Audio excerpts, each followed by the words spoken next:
그러면은 또 시간이 됐으므로 지금부터 그 2022년 가상융합경제 활성화 포럼 B2C 분과 1차 세미나를 시작하도록 하겠습니다. 자, 오늘 전체적인 좀 개괄적인 내용 하고요. 그 다음에 오늘 발표하고 그 다음에 토론을 해주실 분들을 소개해 드리도록 하겠습니다. 자, 저는 이번 B2C 분과의 분과위원장을 맡고 있고요. 오늘 세미나의 전체 사회를 맡게 된 한성대학교 김효용 교수라고 합니다. 반갑습니다. 네.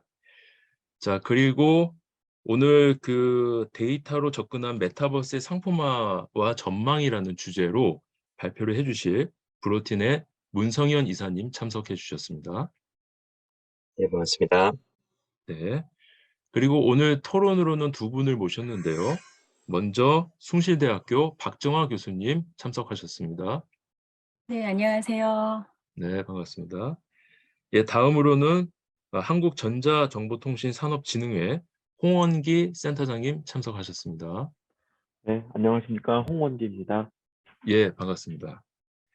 자, 그렇게 해서 오늘 저하고 그다음에 문성현 이사님이 발제를 해주시고요.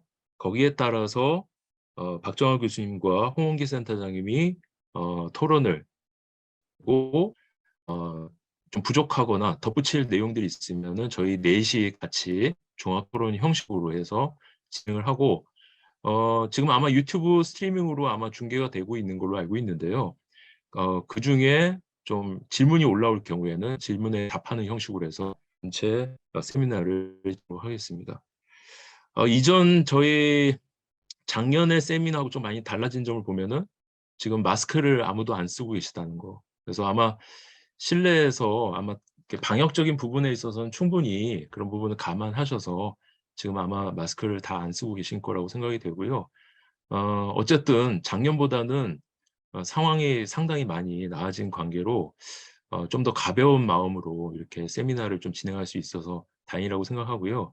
뭐 향후에 뭐 상황에 따라서 또 이렇게 온라인으로 하다가 또 우리가 대면으로 바꿔서 또 세미나를 진행할 수 있을 거라고 좀 기대를 해보겠습니다.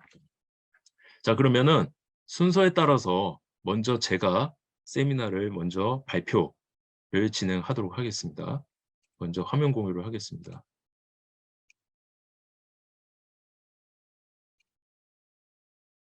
예, 제가 오늘 조금 문을 열 내용은요. 앞으로 이제 저희 세미나가 계속해서 매달 이제 좀 진행이 되고, 그다음에 이제 최종적으로는 저희 포럼의 형식 자체가 세미나 분과별로 이제 세미나를 진행하고, 최종적으로 그러한 부분들을 종합적으로 12월 달에 이제 컨퍼런스로 해서 이렇게 좀 진행을 하는 그런 과정이 있습니다. 그래서 아마 매번 세미나 때마다 새로운 주제로 B2C 분과에 좀 적합한 내용을 가지고 이제 진행을 할 건데요. 아마 이렇게 첫 문을 열고 그리고 저희 이제 분과의 세미나나 컨퍼런스의 문을 닫는 거는 아마 제가 할 역할이라고 좀 생각이 되고요. 전체적으로 좀 B2C 분과에 관련된 동향 및 사례를 중심으로 해서 먼저 발표를 해드리도록 하겠습니다. 자, 오늘 제가 말씀드릴 내용은 전체적으로 뭐 이와 같은 내용들이고요. 세부적인 내용들은 조금 더 말씀을 드리도록 하겠습니다. 자, 사실 뭐 메타버스 산업과 기술의 변화 측면에서 먼저 말씀드리기 전에 오늘인가요? 엊그저께 제가 좀 신문지 상에서 이렇게 봤던 그런 내용들인데요. 메타에 관련된 그러니까 메타라는 페이스북 기업이었죠. 지금은 메타로 바뀌었는데 메타가 1년 사이에 주가가 한 60%가 폭락했다. 뭐 이런 기사를 제가 본 적이 있어요. 보면서 저희가 이제 메타버스 관련된 포럼을 이제 진행하는 가운데 특히 이제 B2C 분과죠. 진행하는 가운데 조금 씁쓸한 그런 내용들이 거기 안에 있었습니다. 무슨 내용이냐면 뭐 메타 회사가 사명을 메타로 바꿨을 정도로 메타버스에 관련된 산업에 굉장히 조금 심혈을 기울이고 있다 이렇게 볼 수가 있고 거의 뭐 사원을 걸었다고 할 수도 있죠. 그래서 그 기업명 자체를 그렇게 바꿨다는 것 자체가. 근데 이제 메타 같은 경우에는 사업 영역이 굉장히 좀 다양하지 않습니까? 굉장히 좀 SNS라든지 그다음에 광고라든지 이런 부분들이 굉장히 많이 있는데 이렇게 메타 기업이 주가가 폭락한다는 이제 세 가지 이유가 있는데 첫 번째는 SNS적인 측면에서 어쨌든 갖고 있던 포지션을 다른 기업에 많이 뺏긴 부분들, 뭐 광고도 마찬가지일 거라고 생각이 되는데요. 그거하고는 좀 양상이 다른 게 메타버스 쪽에 이 메타가 그 굉장히 많은 투자를 했음에도 불구하고 성과가 굉장히 미비했다라는 거죠. 그 성과가 미비했다는 것 자체가 현재 어떻게 보면 메타버스 전체 시장하고도 굉장히 연관성이 있고 지금 시장 상황을 그대로 보여주는 것이 아닌가. 저는 이렇게 좀 생각이 돼서 그 기사를 보고 굉장히 좀 씁쓸한 마음. 저는 어쨌든 최근에 회의론적인 그런 내용들도 많이 나오긴 하지만 최대한 이제 메타버스의 굉장히 좀 가능성을 보고 좀 긍정적으로 보는 그런 입장이었거든요. 그래서 뭐 이런 뭐 포럼이나 그다음에 뭐 특강이나 뭐 여러 가지 회의를 통해서도 좀 긍정적인 부분들을 많이 피력을 했어요. 피력을 했는데 딱 요 기사를 보니까 조금 그런 얘기들을 하는 것 자체가 조금 부담스럽지 않나 뭐 이런 생각도 들면서도 그럼에도 불구하고 앞으로 저희가 지향해야 되고 그 메타버스 뭐 앞으로 가는 방향성은 맞을 거라고 저는 생각이 되고 대세라는 거에는 큰 이견이 없다고 생각이 되거든요.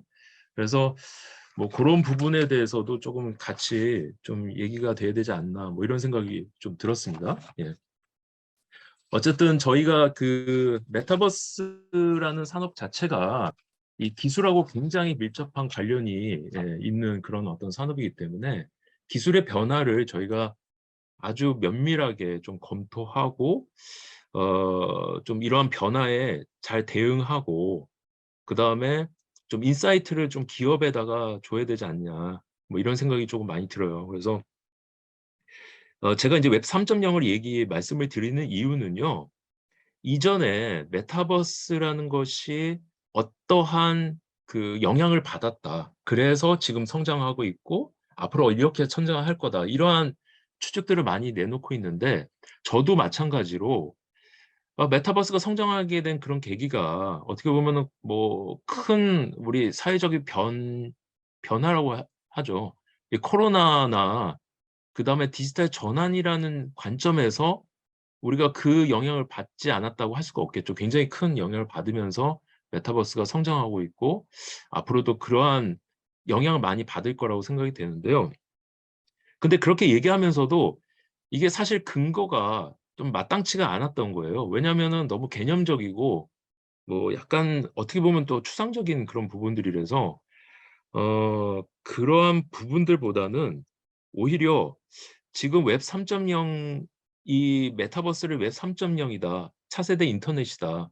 이렇게 얘기하는 부분들이 오히려 더 근거에 입각해서 왜냐하면은 이미 인터넷이라는 거는 그 실제로 있었던 거고 웹 2.0을 통해 가지고 우리가 많은 부분에 있어서 좀 그 과정들을 많이 경험을 했고 그래서 그걸 통해 가지고 비교해서 웹 3.0을 어떻게 발전해야 되겠다. 뭐 이러한 어떠한 충분한 인사이트를 저희가 가질 수가 있는데 아까 말씀드렸던 디지털 전환이라는 거는 큰 개념은 맞지만 그걸 구체적으로 메타버스가 어떤 방향으로 가야겠다라는 것을 좀 제시하는 데는 좀 한계가 있지 않았나 그런 생각이 들었습니다. 그래서 웹 3.0을 조금 저희가 다시 한번 정립해서 바라봐야 되는 게 아닌가. 그래서 저는 이 기술의 변화 측면에서도 웹 3.0을 한번 주시해야겠다라는 측면에서 한번 말씀을 드리고자 하는 거고요.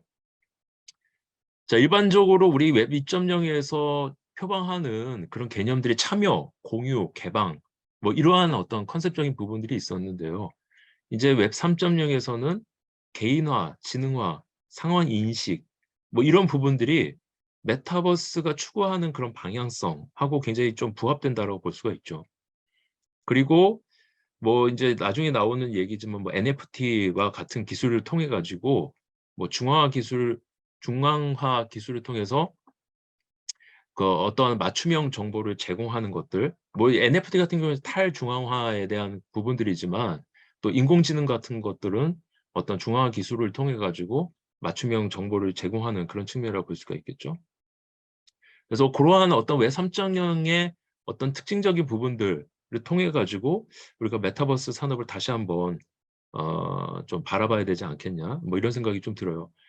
계속해서 이 실감 콘텐츠, 제가 얼마 전에 뭐 다른 이제 자문회의 갔다가 그 자문회의에서 이제 실감 콘텐츠에 대한 정의에 대한 재정립 뭐 이런 거에 대해서 조금 같이 얘기했던 적이 있어요.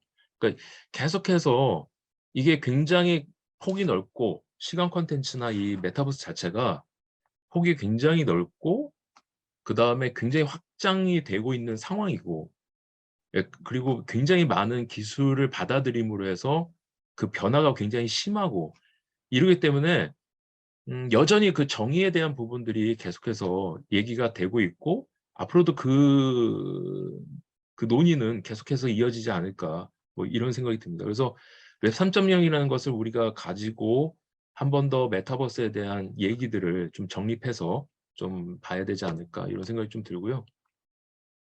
기술 변화적인 측면에서 몰입형 체험 기술이 더 이렇게 진화하는 그런 모습도 우리가 좀 살펴볼 수가 있을 것 같아요. 뭐 이따가 나오겠지만 메타 같은 경우에는 VR 기기가 나가야 될 어떤 방향성들을 제시하고 있는데 현실 세계의 완벽한 구현을 이제 제시하고 있죠. 그래서 메타버스 내에서 업무, 엔터테인먼트, 교육, 창작 등의 방식의 전환을 경험할 수 있도록 하겠다. 그래서 지금 보면은 메타가 이제 새롭게 메타캐스트라든지 뭐 이러한 기기를 앞으로 이제 출시하기 전에 보면은 뭐 우리 저기 홍익 센터장님도 아시겠지만은 그 실증 센터에 가서 보면은 굉장히 많은 디바이스들을 테스트하고 실증하는 그런 부분들을 제가 이제 조금 경험을 했고요. 굉장히 이 VR 기기에 굉장히 집중하는 모습들을 이제 볼 수가 있었습니다. 그리고 이제 핀란드의 VR 헤드셋 스타트업으로 이제 유명한 그 바르요가 있죠. 바르요 같은 경우에는 일반 VR 헤드셋에 비해서 10배에서 20배 정도 높은 해상도를 구현을 이제 하는 그런 어떤 HMD를 개발하고 있고요. 그다음에 이제 디지털 트윈 기술 등이 발전하면서 현실 세계와 가상 세계 간의 융합과 인터랙션이 더 자연스러워지고 있는 그런 모습들을 좀 확인을 할 수가 있었습니다. 자, 그래서 아까 말씀드렸던 이제 메타 같은 경우에는 그 VR 기기에 좀 더 집중하는 모습들을 이제 우리가 살펴볼 수가 있는데, 뭐 그 메타에서 지금 진행하고 있는 그런 몇 가지 좀 살펴보면은 스마트폰 10배의 밝기를 지원하는 스타버스트라든지, 그다음에 렌즈를 얇게 해서 헤드셋 자체를 경량화하는, 예, 그런 데 필요한 어떤 기술인 홀로케이크를 이제 개발한다라든지, 그리고 이런 그 기술 개발은 그 기술 자체에 대한 뭐 난이도나 뭐 이런 것보다도 상당히 아이디어적으로 굉장히 좋은 기술이라고 저는 생각이 되는데, 그 기기 전면부 화면에 눈을 출력시켜서 눈 자체를 출력시키는 건 아니죠. 눈이 이제 보는 어떠한 시각적인 부분들을 출력시켜서 착용자의 시선을 알 수 있도록 하는 미러 레이크라든지 뭐 이런 기술 개발들은 조금 굉장히 그 어드밴스한 그리고 괄목할 만한 그런 내용들이라고 좀 판단이 됩니다. 자, 아까 말씀드렸던 우리 코로나 그리고 뭐 디지털 전환적인 측면에서도 그 개념 자체는 계속해서 우리 일상을 둘러싸고 있고 산업 전반에 미치는 영향이 크기 때문에 그런 관점에서 이 메타버스가 아까 말씀드렸던 회의적인 측면도 있지만 제가 보는 관점은 좀 더 기대를 갖고 가능성적인 측면에서 좀 보고 싶은데요. 자, 우리 아마도 이제 뭐 아까 메타퀘스트라든지 그다음에 애플에서도 지금 디바이스를 지금 출시를 준비하고 있고 새로운 플랫폼도 많은 글로벌 IT 기업을 중심으로 해서 지금 준비하고 있는 걸로 알고 있습니다. 그래서 아마도 포스트 코로나 시대 때 더 본격적인 메타버스 산업의 성장이 조금 가능하지 않나, 뭐 이런 생각을 조심스럽게 일단 해보고요. 그다음에 그런 측면에서의 다양한 시장에서 그런 예측들을 많이 내놓고 있습니다. 조금씩은 아마 그 시장별로 그거를 보는 어떤 관점이나 그다음에 접근하는 그러한 데이터나 뭐 이런 거에 따라서 조금씩 다를 거라고 생각이 되는데 그 큰 성장을 대부분의 시장에서 예측을 하고 있다. 이렇게 볼 수가 있고 그러한 것들에 대한 근거로서의 세계 빅테크 기업들, 뭐 소위 말하는 애플, 구글, 메타 등이 될 수 있는데 이런 빅테크들의 실검 콘텐츠, 메타버스 관련된 사업들을 좀 추이를 저희가 살펴보면은 굉장히 그런 부분에서 확대를 하고 있는 측면을 살펴볼 수가 있죠. 그래서 이거는 뭐 여러분들 아마 많이 보셨을 거라고 생각됩니다. 최근에 이제 저희가 뭐 자문을 하거나 아니면은 토론을 하거나 하는 부분에 있어서 많이 사용되는 그 자료입니다. 어, 그 최근에 이제 2022년 우리 올해 초반이죠. 메타버스 신산업 선도 전략이라는 그 보고서를 이제 그 보고서가 나왔고요. 정부로부터. 거기에 이제 실린 그런 내용들이라고 보시면 돼요. 그래서 각 글로벌 테크 기업들이 어떻게 움직임을 갖고 있고 어떤 걸 준비하고 있고 자, 이런 것들에 대한 부분들을 좀 살펴볼 필요성이 있고요. 아까 말씀드렸던 전체적인 흐름에 대한 부분을 말씀을 드리면서 각 글로벌 그 테크 기업들의 움직임에 대해서도 잠깐 말씀을 드렸었고요. 근데 이 테크 기업들은 아마도 이렇게 굉장히 움직임이 크다 보니까 세부적인 내용들보다는 오히려 어떤 방향성을 가지고 있는지 좀 그런 부분에서 저희가 좀 살펴볼 필요성이 있고 그러다 보니까 그 안에서 내용들이 좀 더 어떻게 보면 포괄적이고 종합적인 내용들이 굉장히 많이 포함된 것 같아요. 근데 이제 그거를 조금 이제 벗어나면 실제적으로 이제 제조나 기반 그 서비스에 이제 적용되는 그러한 내용, 그러한 어떤 기업들 측면에서 본다면은 좀 더 구체적인 사례들을 조금 만들어내고 있다. 좀 이렇게도 볼 수가 있는 것 같고요. 그다음에 이제 제가 그 최근에 몇 군데 그 기업들을 이제 컨설팅하면서 많이 이제 듣는 얘기가 기업 서비스적인 측면에서의 그 좀 부분들이 굉장히 많이 활성화되고 있는 것으로도 보이고 있어요. 그래서 기업들이 이제 이전에 메타버스를 개발하고 플랫폼을 개발하고 뭐 그 자체에 대한 콘텐츠를 개발하는 부분도 하나의 우리가 어떤 산업의 한 부분으로 볼 수 있지만 지금의 어떤 수익을 창출하는 측면에서의 모델로서는 오히려 그런 기업 서비스에서 메타버스를 어떻게 적용시킬 것인가 그런 측면에서의 사업 모델을 좀 만드는 쪽에서도 아마 기업들이 많이 조금 고민을 하고 있는 걸로 좀 판단이 되고 있습니다. 자, 그다음에 이제 두 번째 근거로서 그 서비스의 그 확장적인 측면을 우리가 조금 볼 필요가 있는데요. 그 지금 보시면 메타나 로블록스 그다음에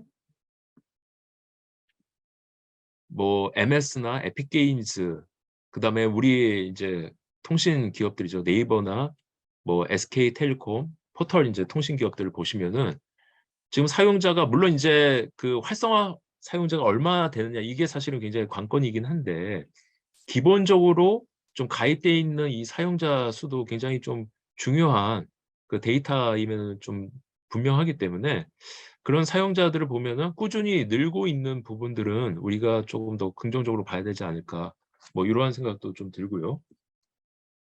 다만 이제 아까 말씀드렸던 분명히 엇갈리는 시각이 있는 거는 사실입니다. 그래서 최근에 그런 그 IT 시장 조사 리서치 회사들을 보면은 메타버스에 대한 시장 전망이라든지 이런 거를 내는 부분에 있어서는 조금 더 보수적으로 내거나 아니면 조금 조심스러워하는 그런 부분들이 이렇게 엿보이고요.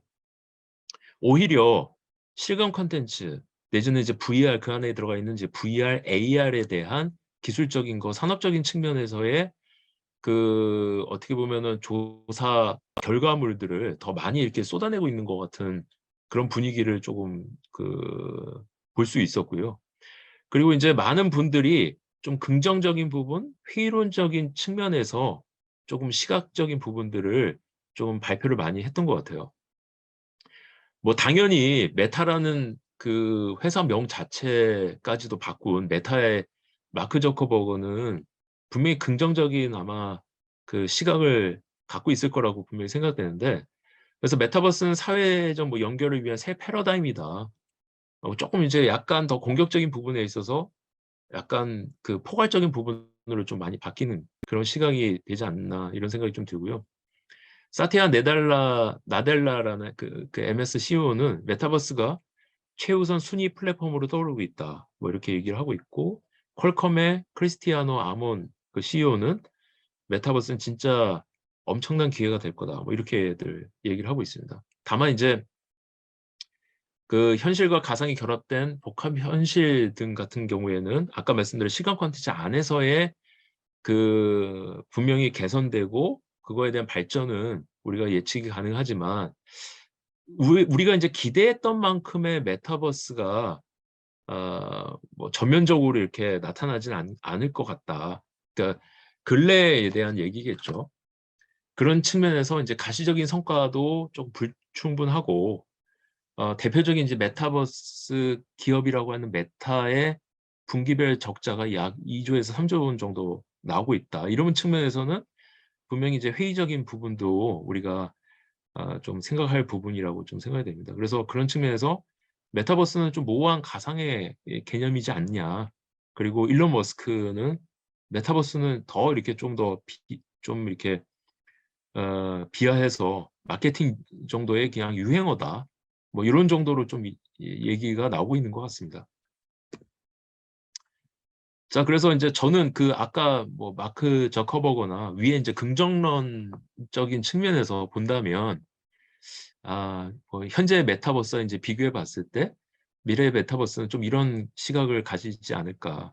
다양한 속성들이 뭐 초연결, 초지능, 초실감으로 융합하는 뭐 4차 산업혁명 시대에 부합되는 그런 어떤 테크 기술들이 계속해서 유입되면서 메타버스가 지향하는 그런 방향성 자체도 4차 산업과 굉장히 연결돼 있다. 이렇게 좀 볼 수가 있고요.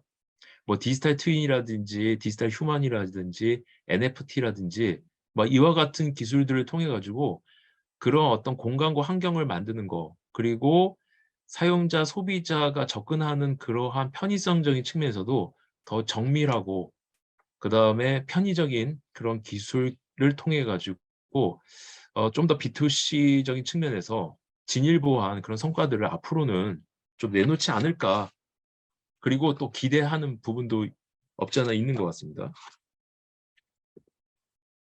자, 그래서 저는 이제 최근에 좀 이러한 측면에서 컨텐츠적인 측면에서 우리가 좀 더 뭔가 스터디도 하고 연구도 하고 해야 될 부분도 아마 있을 거라고 저는 생각이 돼요. 또한 이제 제가 하는 분야 자체가 뭐 애니메이션이 중심이 되다 보니까 컨텐츠적인 측면에서 좀 더 저는 접근을 하는 부분들이 있고요.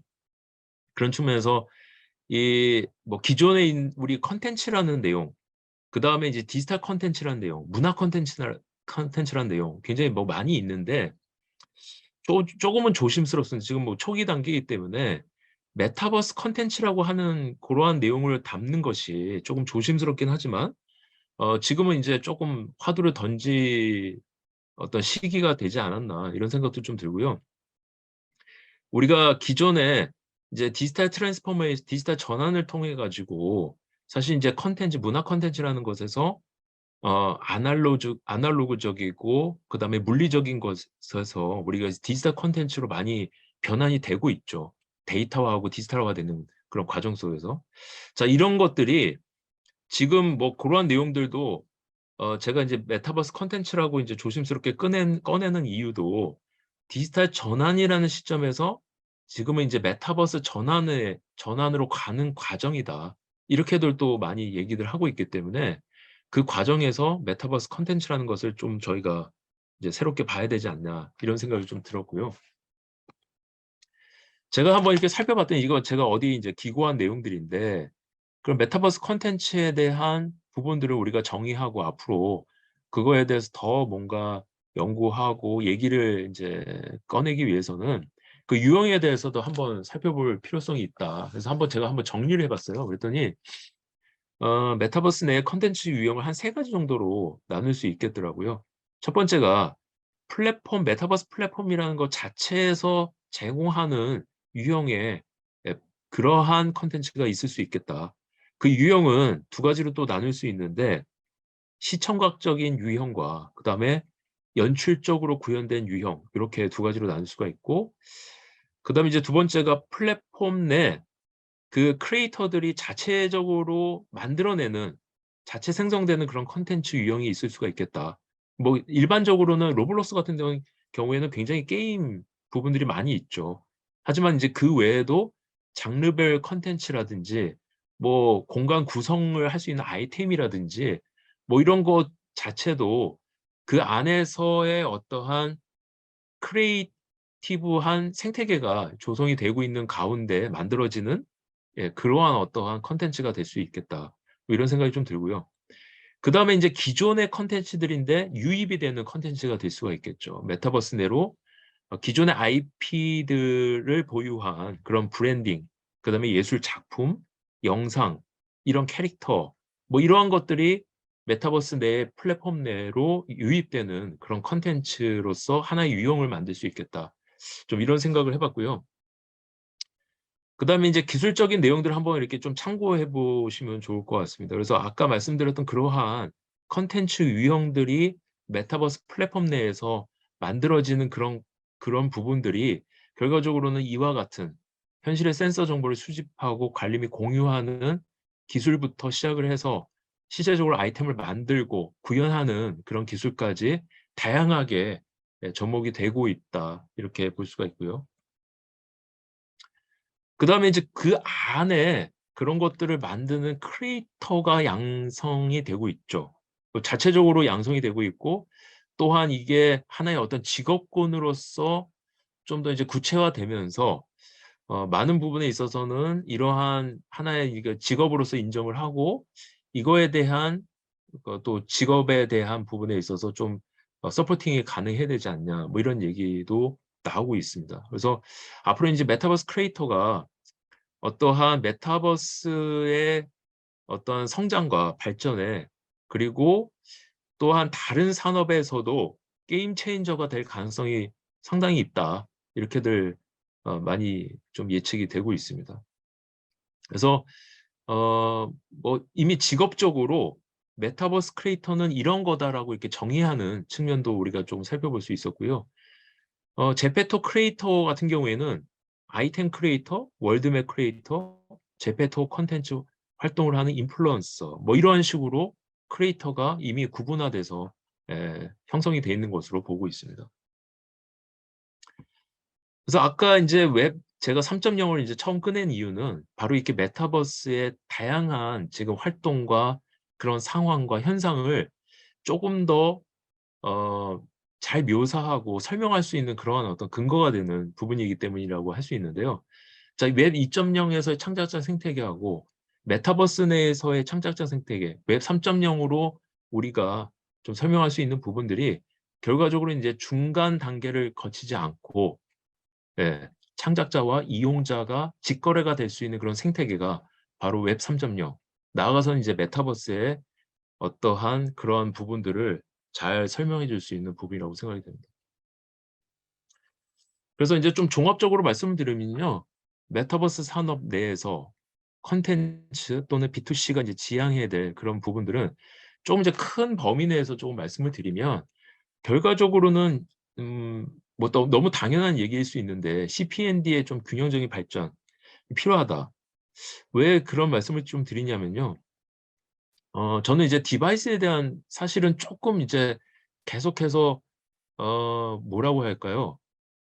그 디바이스에 대한 얘기들을 우리가 조금 잘 화두로 꺼내지 못하는 부분들. 그러니까는 사실 어저께 제가 우연한 기회로 어저께 가산 디지털 단지를 방문을 했었는데 거기서 정말 우연하게 또 아는 중국 분을 만났어요. 중국 분을 만났는데 갑자기 이제 디바이스 얘기가 나온 거예요. 디바이스 얘기가 나와서 한국은 어떻게 할 거냐, 한국은 어떤 식으로 지금 디바이스가 접근이 되고 있느냐, 뭐 얘기를 하는데 애매하더라고요. 뭐 다른 얘기들, 뭐 컨텐츠나 플랫폼에 대한 얘기들은 조금 이렇게 꺼낼 수 있는 얘기들이 많이 있는데 디바이스 뭐 지금 저기 홍의 센터장님도 계시지만 사실 그 엑셀 실증 센터에 국내 뭐 디바이스 제가 그때 못 봤던 것 같은데 예 혹시 있으면 나중에 좀 소개를 해주시고요. 그 할 얘기가 별로 없었어요, 솔직히 말씀드리면. 그래서 이게 어쨌든 디바이스가 앞으로 지금 뭐 글로벌 IT 기업들도 굉장히 많이 사활을 걸고 앞으로 그걸 통해 가지고 대중화나 B2C가 활성화돼야 될 측면성들이 있는데 그 부분은 저희가 계속해서 한번 고민을 해봐야 되지 않나.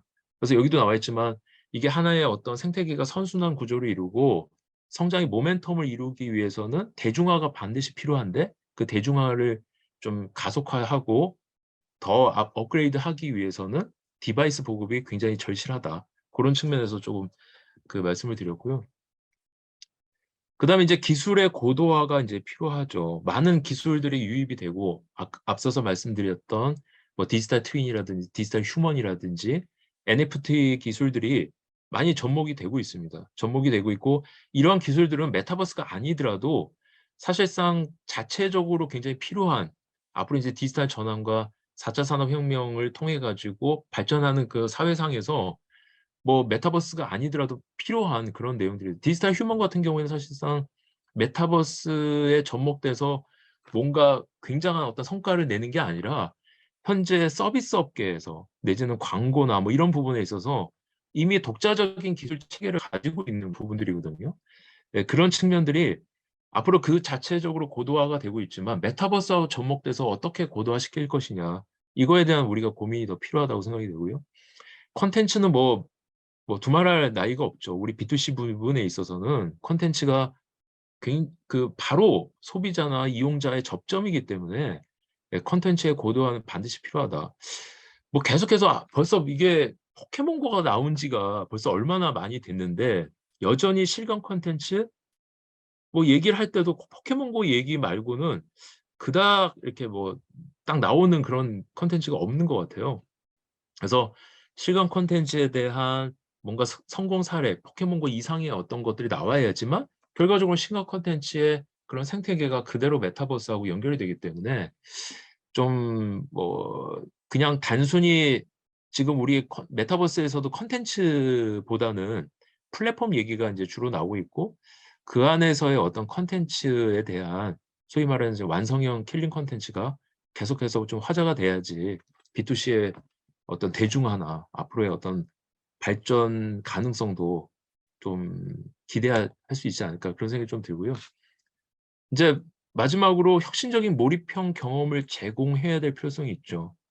이게 제가 아까 우리 문성희 이사님 그 발제 내용도 제가 잠깐 봤는데 이거 이미 게임에서 우리 메타버스에서 지금 많이 구현되고 있고 봤던 것들은 이미 게임에서도 많이 있었거든요. 근데 굳이 지금 메타버스에서 그러면 이게 게임하고 뭐가 다른데 내지는 지금 뭐 제페토나 아니면 로블록스나 많이 활동을 하고 있지만 우리가 레디 플레이 원에서 그 봤던 궁극적으로 원하는 풀 다이브 메타버스는 아니잖아요. 그래서 앞으로 가야 될 방향성들이 조금 이러한 혁신적 몰입형 경험을 제공해 줘야지만 결과적으로는 우리가 B2C 부분에 있어서 좀더 그 대중들의 어떤 접점을 더 폭넓게 갖고 더 확실하게 찾을 수 있지 않나 그런 생각을 해봤습니다. 그래서 제가 못다한 부분이나 조금 그 부족한 부분들은 좀 이따 또 종합 토론 시간을 통해 가지고 좀 말씀드릴 수 있도록 하겠습니다. 예, 고맙습니다.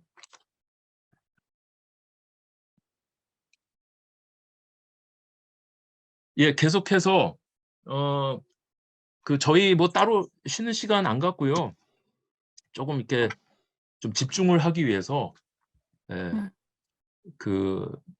한 번에 쭉 원키로 이제 쭉 가시고 그다음에 좀 마무리가 좀 일찍 되게 되면은 좀 일찍 끝나는 걸로 그렇게 하겠습니다.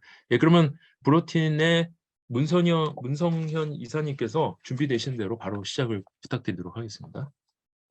네, 프로틴의 CTO를 맡고 있는 문상현이라고 합니다.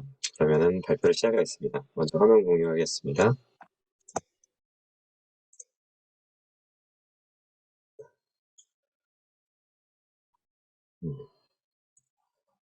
제목이 조금 거창해 보일 수도 있긴 합니다만, 그 데이터로 접근한 메타버스라고 제가 이제 지어봤는데요. 사실 메타버스라고 하는 용어 자체가 나왔던 게 기존에 이제 VR이라는 HMD라는 하드웨어 플랫폼을 통해서 출발했던 것부터 시작해서 그 이후에 이제 발생됐던 용어라고 생각을 하는데요.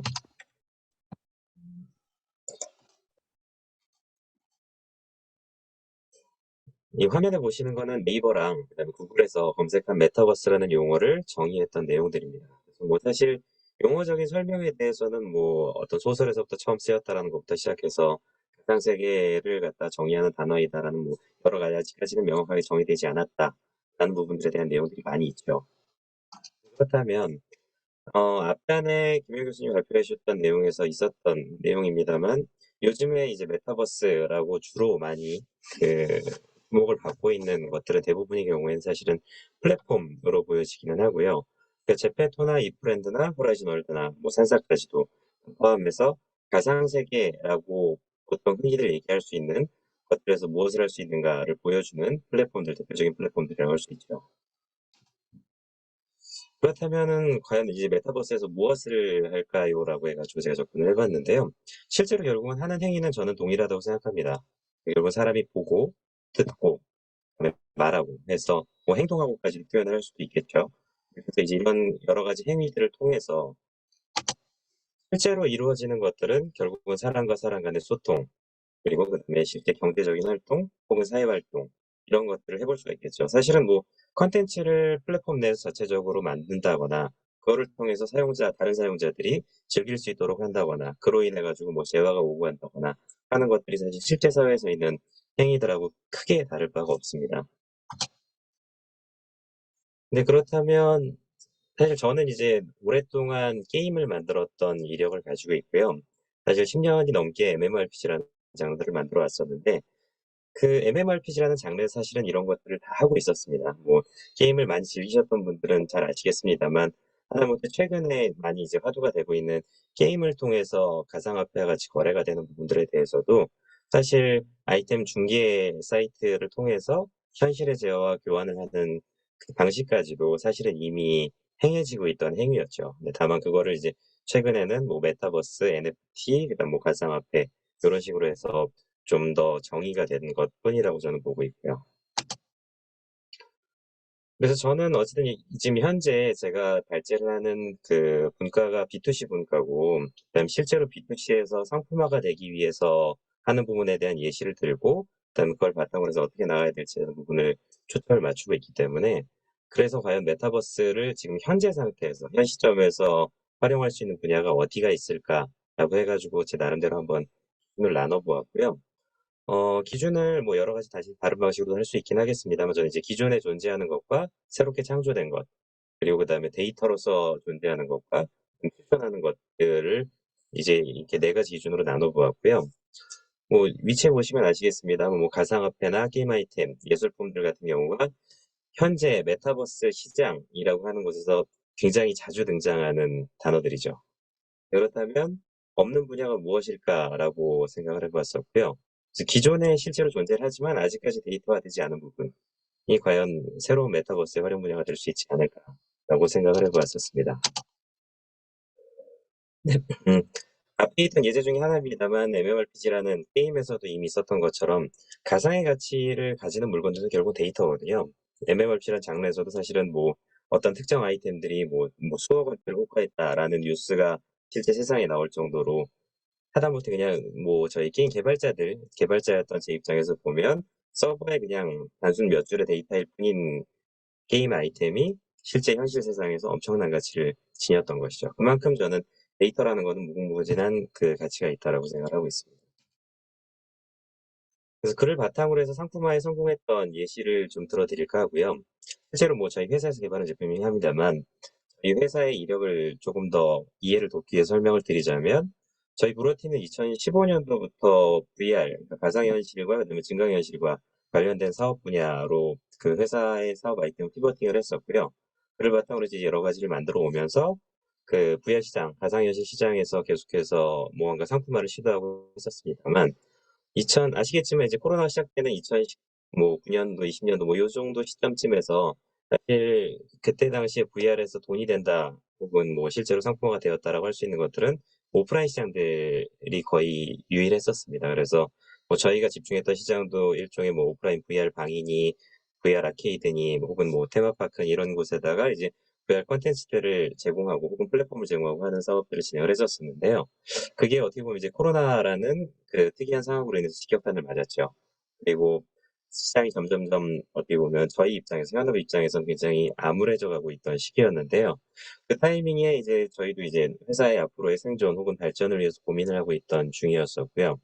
그때 당시에 저희 회사에 있는 자산이 무엇일까라고 고민을 많이 했었습니다. 그랬는데 그때 저희가 갖고 있었던 거는 결국은 핵심적으로는 총 네 가지의 기술이 있었었는데요. HMD를 통해서 나오면서 했던 포지셔널 트래킹. 그래서 실제로 사람의 머리 위치나 혹은 뭐 컨트롤러의 위치를 인식해서 센서를 통해 가지고 그거를 이제 콘텐츠에다 적용시킬 수 있는 방식이 하나 있었고요.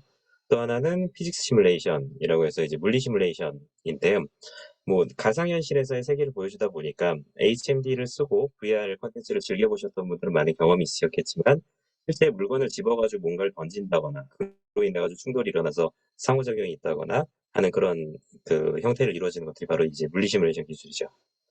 그리고 그다음 프로젝션 매핑. 그래서 프로젝터를 통해서 그것이 뭐 벽면이 되었던 뭐 여러 가지 형태를 가진 데가 되었던 그 프로젝터를 통해 아무것도 없는 뭐 벽이나 혹은 물체에다가 콘텐츠를 투사하는 방식에 대한 기술이 있었고요. 마지막으로는 AR 콘텐츠를 바탕으로 해서 이미지 프로세싱이라는 기술이 있었습니다. 그래서 그 기술들을 바탕으로 해서 앞단에 그 정의드렸던 메타버스에서 활용할 수 있는 부분에 대한 범위에서 기존은 있지만 그 아직까지는 존재하지 않고 있는 데이터라는 측면을 할 수 있는 부분이 무엇일까를 고민하다가 탄생한 제품이 바로 이 터펫이라는 제품입니다. 그래서 여기서부터는 사실 좀 골프 얘기도 들어가긴 하는데요. 이건 아무래도 제품의 이해도를 높기 위해서 설명을 드리다 보니 좀 양해를 부탁드리고요. 실제로 골프라는 스포츠를 많이 즐겨보신 분들은 아시겠습니다만 사실 골프는 결국은 타수를 경쟁하는 게임입니다. 그래서 얼마나 적은 횟수로 처음 티샷 그 그라운드로부터 시작해서 그린 내에 있는 그 홀까지 공을 집어넣느냐라는 것들에 대한 거를 대결하는 게임인 거고요. 자, 그래서 뭐 골프를 즐기시는 분들에게는 굉장히 그 뭐 명언이라고 표현이 되어 있는 드라이버 표 쇼, 그다음 퍼트 더프라고 하는 것들이 뭐냐면 그래서 결국은 드라이버는 쇼잉일 뿐이고 퍼터가 실제로 돈이 된다라는 게 결국은 뭐 예를 들어서 250m, 300m를 가는 드라이버 한 샷도 그 한 샷으로 카운팅이 되고요.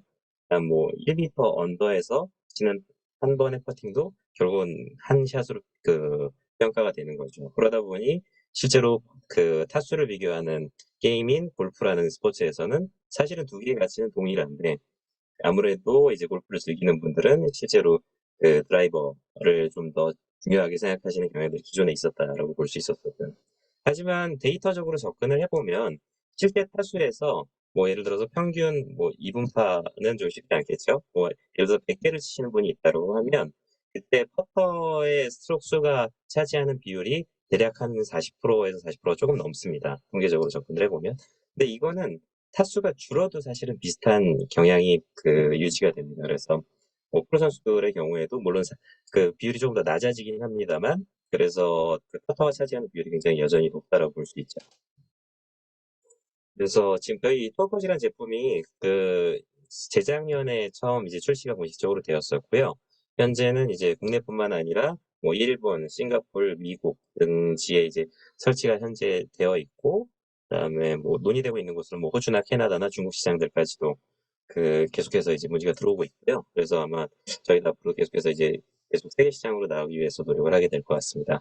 그리고 저희가 접근했던 방식 중에 하나가 결국은 데이터라는 수치화시킬 수 있는 명확한 값들이기 때문에 수치화시킬 수 있다는 부분에 대해서 가장 중요하고 효과가 있는 부분은 바로 목표를 설정하는 게 굉장히 명확하다라는 거거든요. 그래서 사실 골프라는 스포츠, 무슨 요즘 뭐 골프뿐만 아니라 모든 스포츠에도 사실 스포츠 과학이라는 뭐 여러 가지 기술들이 접목이 되면서 돼 있지만 저는 그것이 주는 가장 큰 효과는 수치화된 걸로 인해서 명확한 목표를 세울 수 있다라는 부분인 거고요. 사실 보통 뭐 골프 레슨을 받으시거나 퍼터도 마찬가지로 레슨을 받아보신 경우는 잘 없으시겠습니다만 어떻게 쳐야 할지라는 부분을 할 때 굉장히 모호하고 그다음에 정성적인 표현이 많이 집중이 되잖아요. 근데 그거를 수치화시켰을 때 사람은 좀 더 명확하게 목표를 인식하고 갈 수 있다는 거죠. 그걸 바탕으로 해서 저희가 이제 실제로 프로 선수들한테 저희 시스템을 쓰게 해보면서 그다음에 그걸 바탕으로 교육을 시키고 했을 때에 대한 효과들을 많이 볼 수 있었고요. 우스에 보신 화면처럼 뭐 여러 분야에서 각 프로 선수들이 저희 제품을 활용해서 이제 퍼터에 대한 능력들이 많이 향상이 되었고 그로 인해서 실제로 우승이라는 효과까지도 발생할 수 있었습니다. 그래서 요거는 이제 저희 제품에 대한 영상인데요. 영상을 보여드리겠습니다.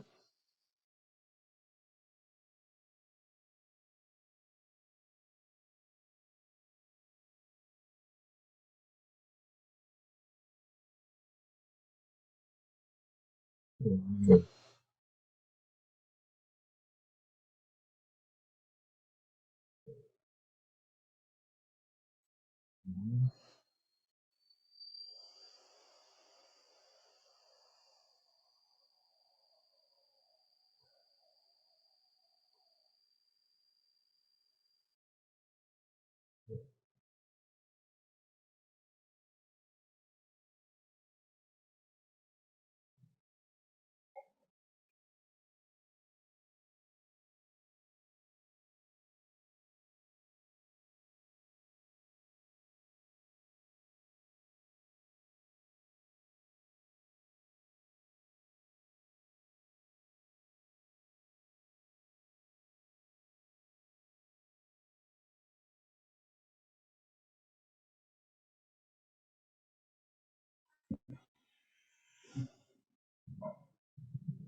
프레임이 영상이랑 싱크가 좀 안 맞았습니다만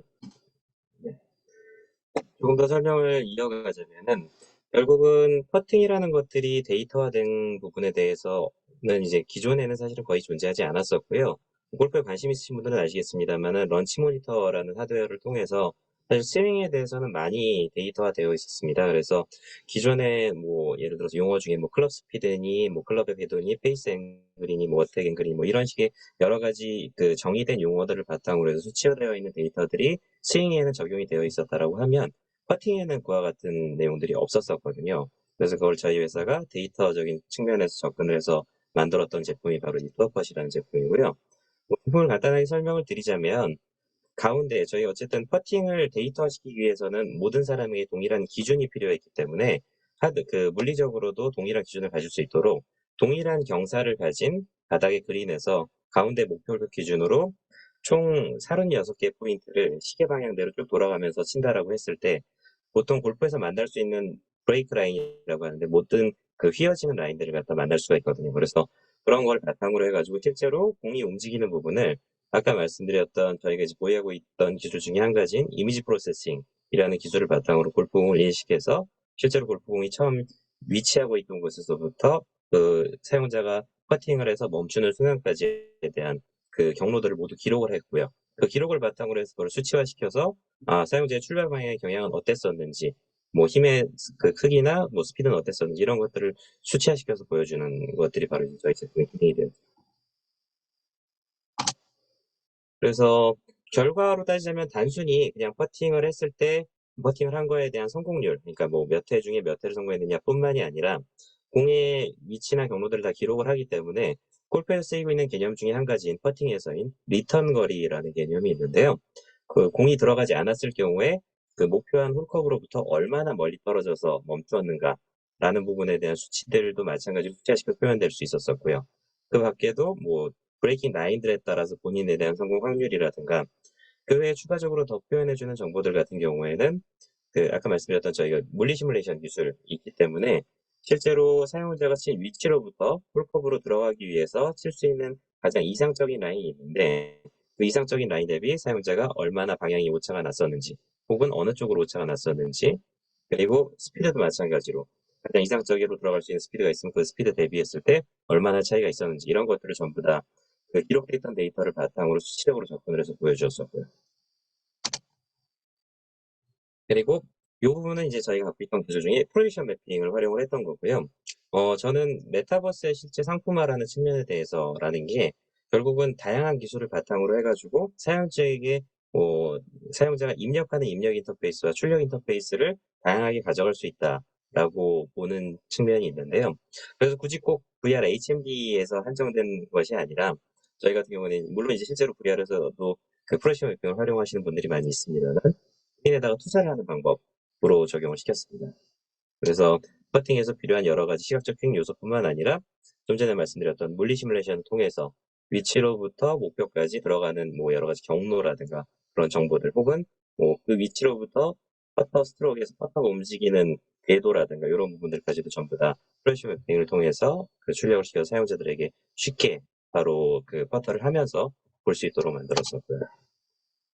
그리고 여기에 이제 저희가 추가로 집어넣었던 것들이 결국은 물리 시뮬레이션이라는 것들은 여러 가지 환경값들을 바탕으로 이제 보여주는 건데요.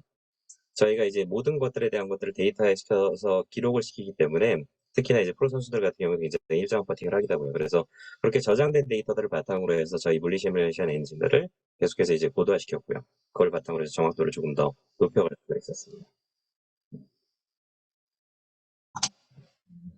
그래서 효과적인 측면에 대해서를 말씀을 드리자면 아까 말씀드렸던 것처럼 저는 교육이나 훈련을 가장 효과적으로 만드는 것 중에 한 가지는 바로 목표를 명확하게 세우는 것이라고 생각을 하는데 앞서 말씀드렸던 것처럼 이제 분석된 여러 가지 수치적인 데이터를 바탕으로 해서 목표를 제공을 하기 때문에 실질적인 효과도 수치적으로 조금 더 명확하게 나타나는 거죠.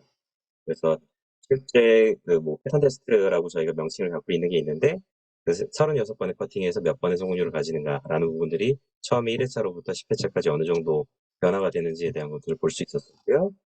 리턴 거리를 계속해서 실제로 줄여나갈 수 있기 때문에 리턴 거리의 가장 큰 의미는 결국은 골프는 타수를 줄이는 게임이기 때문에 그 퍼팅의 회차에서 처음에 시도했던 퍼팅이 실패하더라도 그 다음 퍼에서 바로 집어넣을 수 있는 리스크 관리를 하는 차원이라고 볼 수 있고요. 이런 팩터들을 아마 실제로 골프를 치시면서 많이 생각을 못 해보셨을 거예요. 근데 이런 것들도 마찬가지로 숫자로 제공을 하기 때문에 좀 더 자기가 정확한 목표로 인식을 할 수 있다라는 측면에서 효과를 볼 수 있었고요.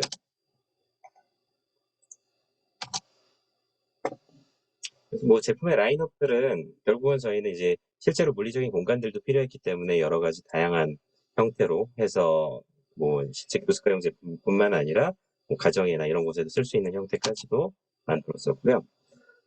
명확하게 고객을 타겟을 하자면 저희가 처음에 고객으로 생각했던 대상들은 실제로 골프를 교습하게 되는 교습 레슨 프로나 연습장 이런 곳들이었는데요.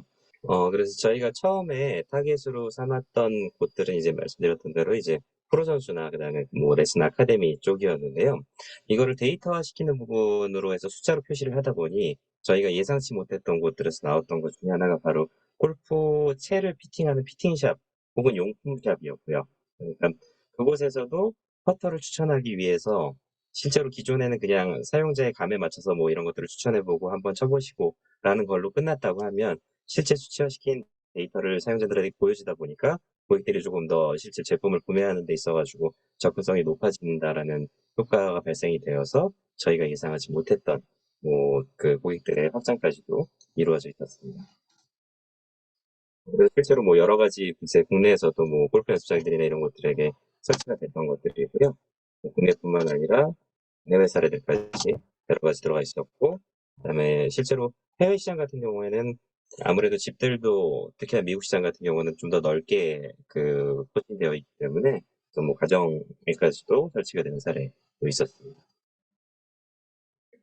그래서 저희가 앞으로 가고자 하는 시장에 대해서 보고 있는 부분이었고요. 실제로 저희가 설치할 수 있는 공간 중에는 국내에 되게 많은 스크린 골프장이 있는데 그 스크린 골프장에 보면 가장 그 기본적인 요소 중에 한 가지가 타석으로부터 실제로 스크린이 투자되는 위치까지에 대해서 일정량의 공간이 필요하거든요. 그래서 그 공간에도 저희 제품을 넣기에 적합한 형태로 만들어서 준비를 해보았었고요. 뭐 그 외에도 저희가 기존에 이제 그 좌측에 보이시는 화면은 저희가 실제로 용인의 그 기계 투어퍼 트레이닝 센터라는 곳에 구축했던 건데요. 프로젝터를 기존 저희 제품은 그래서 프로젝터 총 8개를 활용해서 프로젝션 매핑을 했던 실제 사례가 있었고요. 그다음에 데이터화를 시키는 부분이기 때문에 사용자들에게 좀 더 접근하기 쉽게끔 그 전용 어플리케이션을 설치를 해서 실제 저희 그 투어퍼 시스템에서 퍼팅을 했던 기록들을 자기의 어플리케이션 자신의 데이터를 직접 확인할 수 있도록 또 제공을 했었습니다. 저희 제품이 처음에 접근을 했던 방법이 사실 골프 시뮬레이터 나오곤 하면 보통 많이 떠올리시는 게 스크린 골프실 텐데요. 스크린 골프에서 접근했던 방법은 게임적인 부분으로 해서 좀 더 접근을 했다라고 볼 수 있고요. 그다음에 저희가 접근했던 방식은 사실은 교육의 도구로서 접근을 했다고 보실 수 있습니다. 그래서 교육으로 접근을 했을 때 저희가 가장 중요하게 봤던 것 중에 하나가 결국은 바로 이제 교육의 신뢰도인데요. 그 교육의 신뢰도를 맞추기 위해서 당연히 이제 뭐 저희가 센서를 바탕으로 이미지 프로세싱을 바탕으로 해서 나오는 시뮬레이션 데이터들이나 이런 것들은 당연히 기술적으로 정확하게 맞췄어야 한다고 치면 또 다른 한 축으로 과연 이 골프에 대한 교육의 이론을 어떤 쪽에서 맡아줄 것이냐라는 것들에 대해서 저희가 이제 방법을 찾았었고요. 그 방법이 바로 이제 국내에서 가장 그 최고의 퍼팅 마스터 트레이너로 인정을 받고 있는 최정원 프로와 함께 이제 협업을 하게 되었습니다. 그래서 그쪽에서의 니즈는 아무래도 아날로그식으로 계속해서 그 가르칠 수밖에 없었던 그 퍼팅에 대한 부분을 저희가 디지털화 시켜서 할 수 있다는 측면에서의 그 니즈를 저희가 만족시켜 줄 수 있었고요. 반대로 저희 입장에서는 저희 제품의 교육적 신뢰도를 얻을 수 있게 되었죠. 그래서 조정 프로를 통해서 저희 제품에 대한 인지도나 혹은 신뢰성을 조금 더 많이 높일 수 있는 계기가 되었었고요. 그래서 저희가 이제 앞으로 계획하고 있는 것들에 대해서 이제 말씀을 드리자면, 뭐 당연히 그 저희 제품을 계속해서 국내 시장뿐만 아니라 골프라는 스포츠 자체가 북미 시장 그리고 일본 시장이 가장 큰 시장 중에 한 가지들이기 때문에 그 해당 국가들로 해서 글로벌로 진출을 하는 것들이 저희의 목표고요. 그 다음으로 나아오자 하는 게 어떻게 보면 지금 현재 그 메타의 행보 혹은 그 메타버스라고 하는 측면에 조금 더 가깝다고 보실 수도 있을 것 같은데요. 저희가 갖고 있는 기술은 결국은 아까 말씀드렸던 핵심적인 4가지 기술이고요.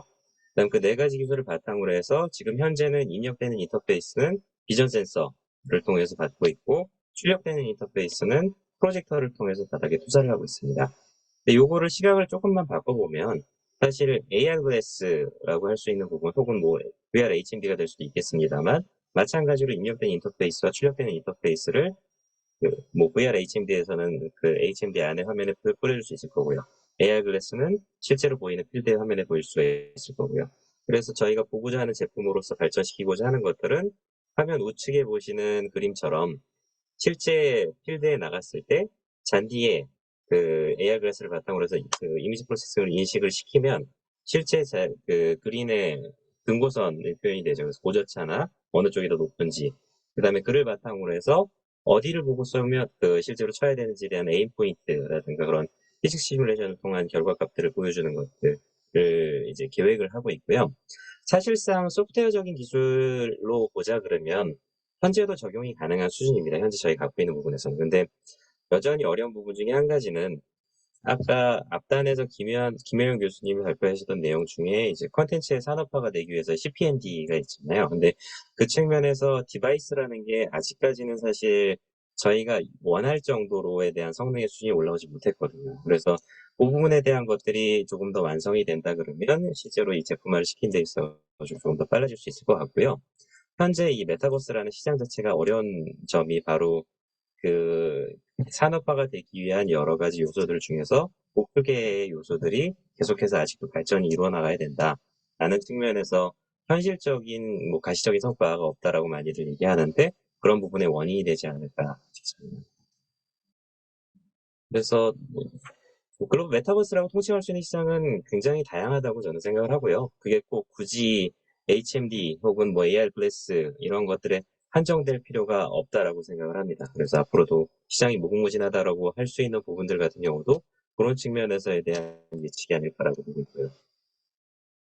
그래서 발표를 마치면서 한 가지 드리고 싶은 말씀은 저는 이제 메타버스라고 통칭되는 용어가 뭐 앞단에 그 일론 머스크 같은 경우에 이제 마케팅의 뭐 용어다라고 어떻게 보면 약간은 비웃는 표현도 있었습니다만 저는 그걸 굳이 꼭 비웃는 표현이라고 생각할 필요가 없이 사실 신기술을 바탕으로 해서 상품이 되기 위해서는 사용자의 니즈를 반영해야 된다라는 것, 뭐 진리는 뭐 변함이 없다라고 생각을 하고 있고요.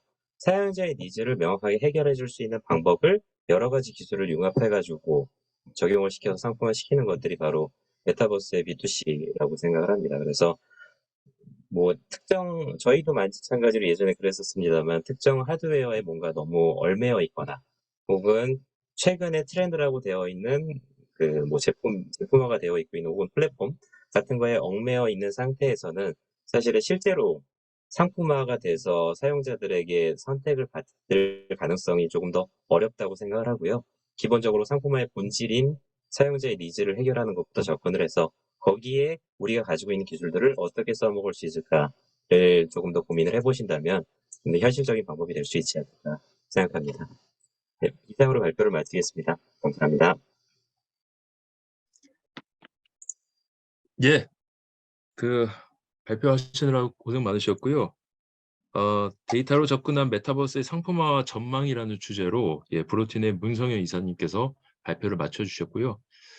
사실은 좀 전에 저희 뭐 계속 진행하면서 이게 사실은 그 실시간으로 이게 진행이 되다 보니까 좀 그런 여러 가지 시스템적으로 좀 매끄럽지 못한 부분들은 큰 양해를 조금 부탁드리고요. 계속 이어서 아까 소개해드렸던 두 분의 토론자, 그 숭실대 박정화 교수님과 한국전자정보통신산업진흥회 홍원기 센터장님의 토론을 시작하도록 하겠습니다.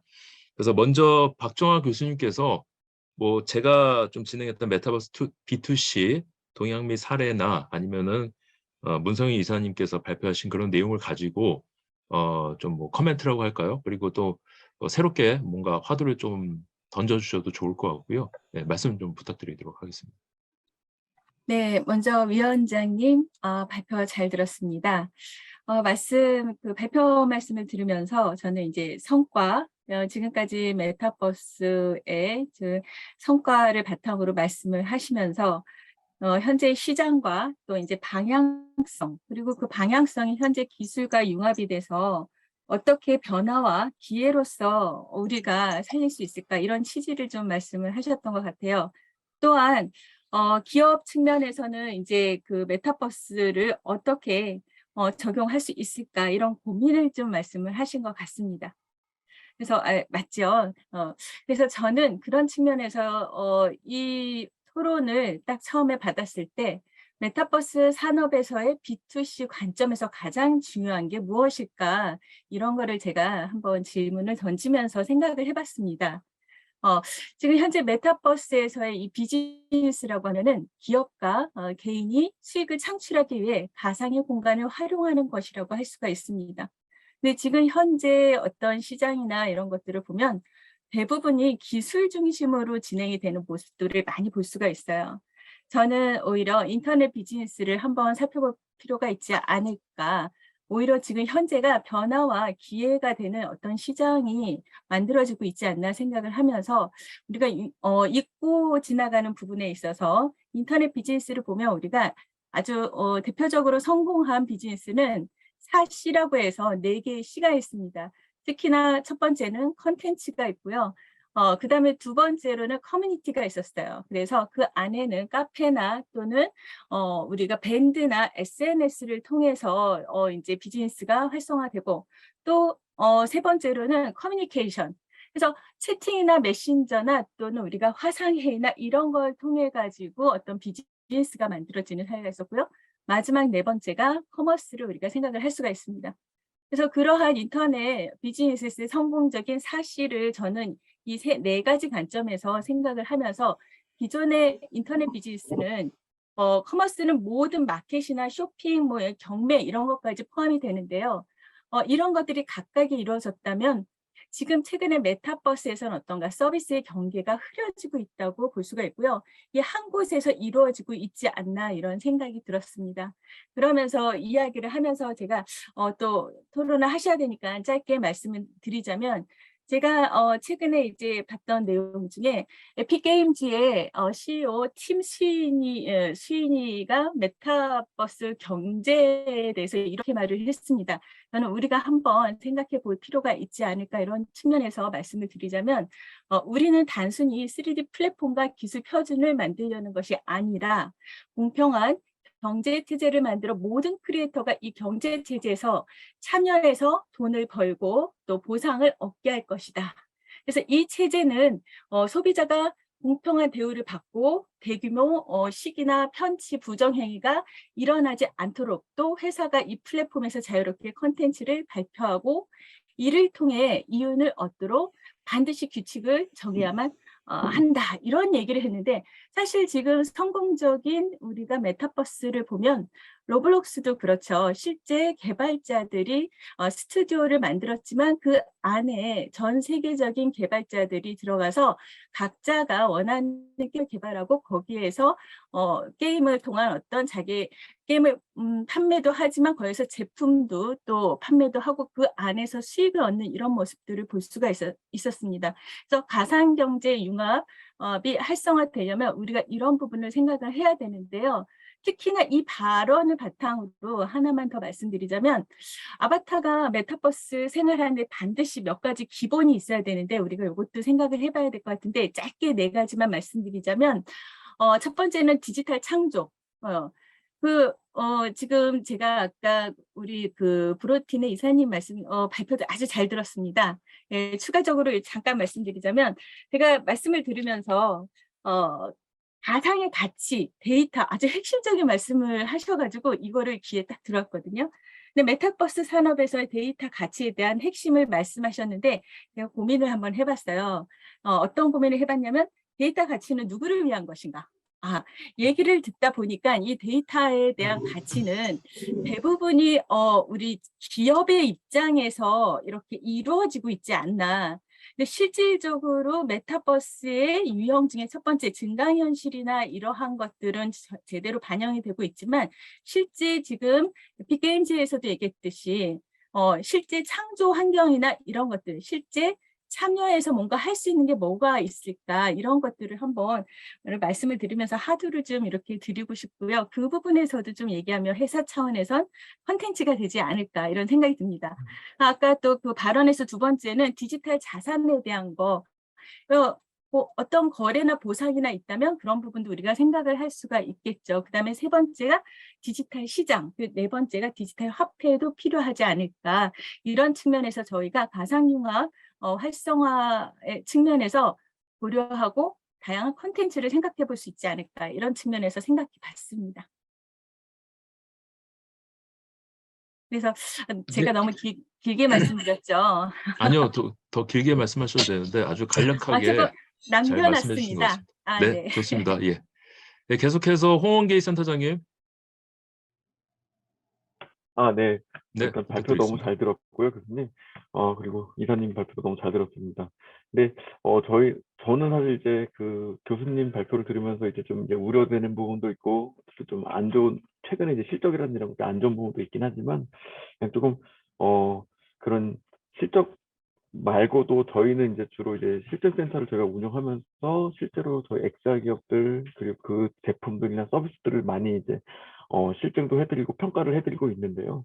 근데 지금 그래도 우리가 현재 생활 속에서 우리 산업 환경 속에서 많이 변화되고 있는 것들이 사실 좀 보이는 것들이 있는데요. 그 중에서 하나가 이제 교육 현장에서 이제 기존에 지금 저희가 지금 이렇게 비대면, 그러니까 줌 원격으로 하는 것 그런 교육이 있는 것처럼 뭐 실감형 교육이라든지 뭐 체험형 교육이라든지 이런 것들이 많이 XR이라든지 메타버스 솔루션으로 변화되고 있는 것들 그리고 그런 실제 제품들이나 콘텐츠들이 만들어지고 있는 것들을 좀 많이 그 체험을 하고 있어서 그런 쪽으로는 굉장히 많이 이제 이미 XR이라든지 메타버스로 많이 지금 변환이 되고 있다. 혹은 기존의 교육과도 많이 대등할 정도로 많이 좀 만들어지고 있다라고 좀 보여지고 있고요.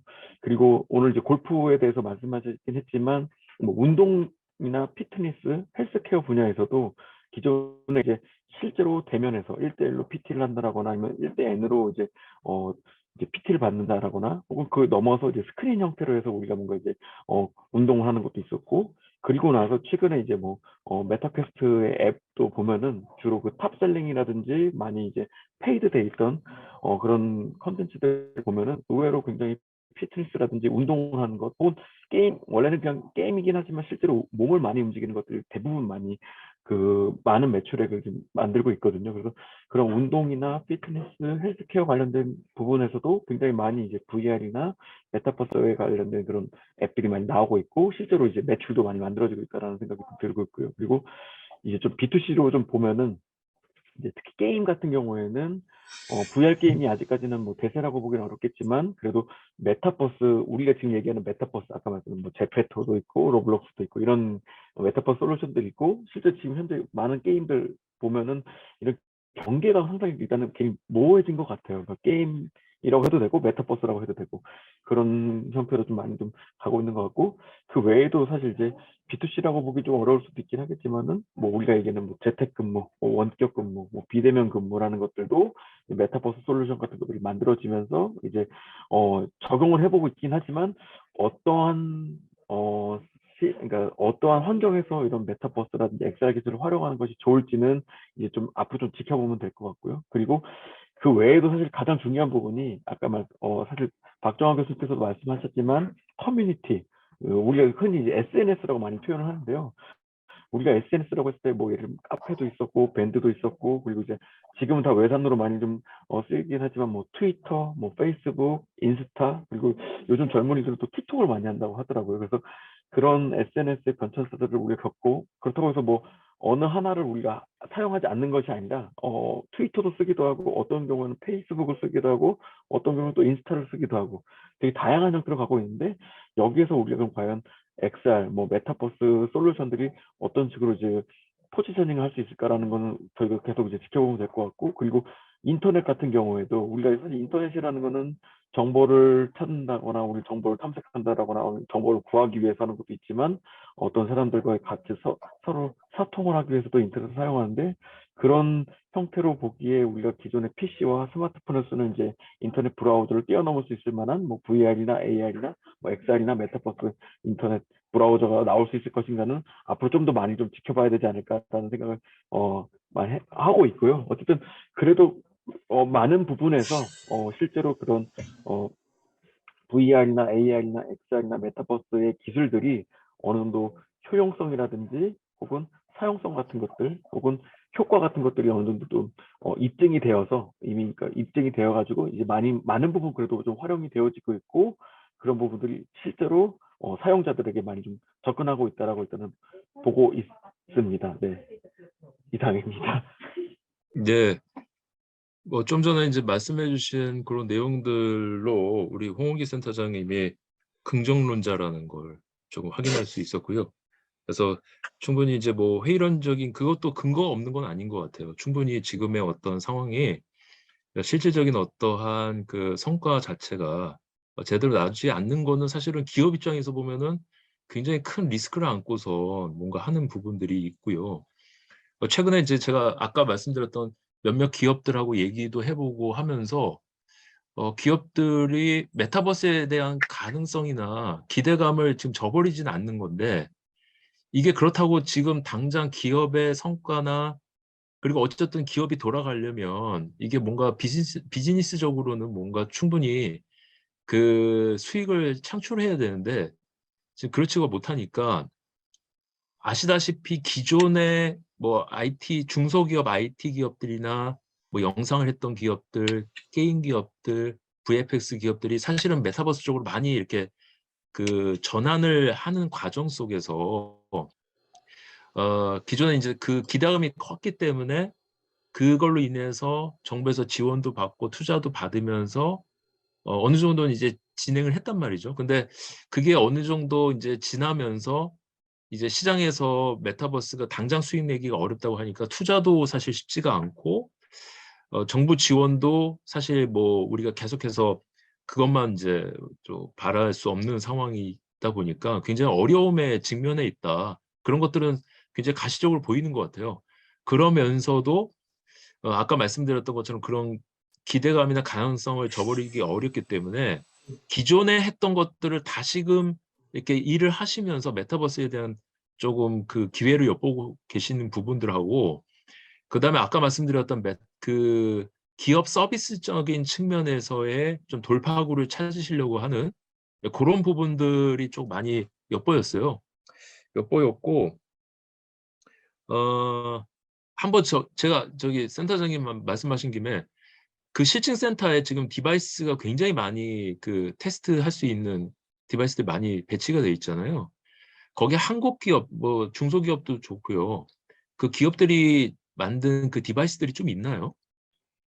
네. 그 디바이스 관점에서 좀 설명드리면은 현재 그 VR 디바이스를 만드는 기업은 일단 제가 알기로는 국내에 현재는 없는 걸로 알고 있고요. 그러나 그 스마트 글래스라든지 AR 디바이스를 만드는 기업들은 그래도 한 20여 개 정도의 기업이 있고요. 그리고 뭐 광학 부품이라든지 광학 모듈, 뭐 마이크로 디스플레이라든지 이런 디스플레이 부품 영역까지 간다라면은 그래도 꽤 많은 기업들이 현재 이쪽 사업을 진행을 하고 있습니다. 근데 거기에서도 실제로 완성품이 나오고 예를 들면 KC 인증도 받고 실제로 유통할 수 있는 정도의 디바이스들을 가지고 있는 그런 제품을 가지고 있는 기업은 10개도 안 되긴 합니다. 현재. 네. 그리고 아까 이제 말씀 감사하고요. 아마 제가 이제 저도 아까 이제 그 뭐 디바이스에 대한 말씀을 드리면서 참 그 특별하게 할 말이 없다라는 게 굉장히 좀 아쉬운 부분들이 있다고 생각되는데, 말씀하셨던 것처럼 좀 아주 부분적이나마 어쨌든 기업들이 계속해서 뭔가 생존해서 향후에 디바이스에 대한 부분들도 좀 저희가 가능성을 좀 봐야 되지 않을까 이런 생각이 좀 들고요. 자, 그다음에 우리 저기 뭐야 아까 박정화 교수님 말씀하셨던 것 중에서 저도 되게 공감하는 게, 현재 이제 기술 중심으로 되다 보니까 이게 사실은 기술이라는 것이 사실은 안에 이제 인베디드 돼 있고 딱 기반이 되는 어떠한 그런 거다 보니까 이게 실제적인 좀 우리 소비자 입장에서의 접점이라고 할까요? 그런 것들이 가시적이지가 않고, 또한 이제 기술이라는 것은 계속해서 발전해서 정말 우리 사용자가 사용하기까지는 상당한 시간이 좀 소요가 되는 부분들이고, 하다 보니까 이제 기술 중심이 아닌 아까 말씀드렸던 인터넷 비즈니스적인 입장. 어쩌면 제가 처음에 이제 왜 3.0을 조금 말씀드린 거하고 일맥상통하는 부분이 없지 않아 있다고 좀 생각이 되고요. 그런 점에서, 그리고 아까 이제 서비스의 경계가 흐려졌다. 결과적으로는 가상융합, 경제 융합이라는 측면이 적극적으로 거기에 접목이 되는 것이 아닌가 이런 생각이 좀 들었고요. 그다음에 저도 이제 그 이사님한테 한 가지 조금 여쭤보고 싶은 게 그런 게 있어요. 그 이제 나중에 이게 그 아까는 보면은 이제 어떻게 보면은 그 프로젝션을 통해 가지고 그 뭐 AR 글래스나 이런 걸 쓰는 게 아니라 실내에서 뭐 골프존 같은 거하고 같이 콜라보를 할 수 있겠죠. 해가지고 거기서 이제 투영되는 거 갖고 우리가 연습을 하는 그런 방식이 비전 방식이잖아요, 그죠? 네. 근데 이게 나중에 이제 그 디바이스가 정말 경량화되고 잘 개발이 돼서 필드에 나갔을 때 그 아까 말씀하셨던 그 AR 글래스 이런 걸 사용하게 되면 이게 저는 이제 약간 다른 문제인데, 스포츠에서 어떤 페어십에 대한 좀 논란이 있지 않을까요? 그렇죠. 그래서 네, 그런 건 사실은 네. 네. 실제로도 예를 들어서 그 골프 치면 거리 측정기가 있으시잖아요. 네. 그럼 선수들이 쓰는 거리 측정기 같은 경우에는 그 골프의 거리 측정기 슬로프라는 기능이 있습니다. 그래서 그게 뭐냐면 자신의 위치랑 그다음에 목표 홀컵의 위치의 높이 차이에 따라서 어느 정도의 거리를 봐야 될지를 자동으로 계산해 주는 기능이에요. 근데 실제 대회에서는 선수들은 그 기능이 있는 거리 측정기를 사용할 수 없습니다. 오로지 스트레이트로 그냥 찍는 것까지만 가능하고요. 과거에는 사실은 그것조차도 사실은 사용이 안 됐었어요. 이제 그래서 자신이 본인의 야디지북에다 직접 적어가지고 다니면서 위치를 보고 거리를 추측해서 계산해서 해야 됐던 방식이었고요. 뭐 마찬가지로 AR 글래스 같은 경우에도 지금도 이제 그 거리 측정기가 예전에는 굉장히 뭐랄까 뭐 골프에 굉장히 뭐 매니악한 분들만 가지고 계시던 제품이었다가 음. 많이 대중화가 되었잖아요. 그래요 뭐 심지어는 뭐 시계형으로 나와가지고 맵에서 GPS 위치를 바탕으로 해가지고 거리를 측정해주거나 하는 것들도 있는 것처럼요. 그래서 마찬가지로 AR 글래스를 간다 그래도 그 대회에 대한 페어식 같은 경우에 대한 규정에 대해서는 그 대회에서는 실제로 사용할 수 없는 것입니다만 결국은 이것도 저는 의미가 있다라고 보는 것 중에 한 가지는 단순히 그 순간에 그 내가 이 뭐 하나의 샷을 하기 위해서 필요한 데이터들을 보여주는 것으로만 끝나면 그러면은 그 의미가 좀 적다라고 생각할 수 있고요.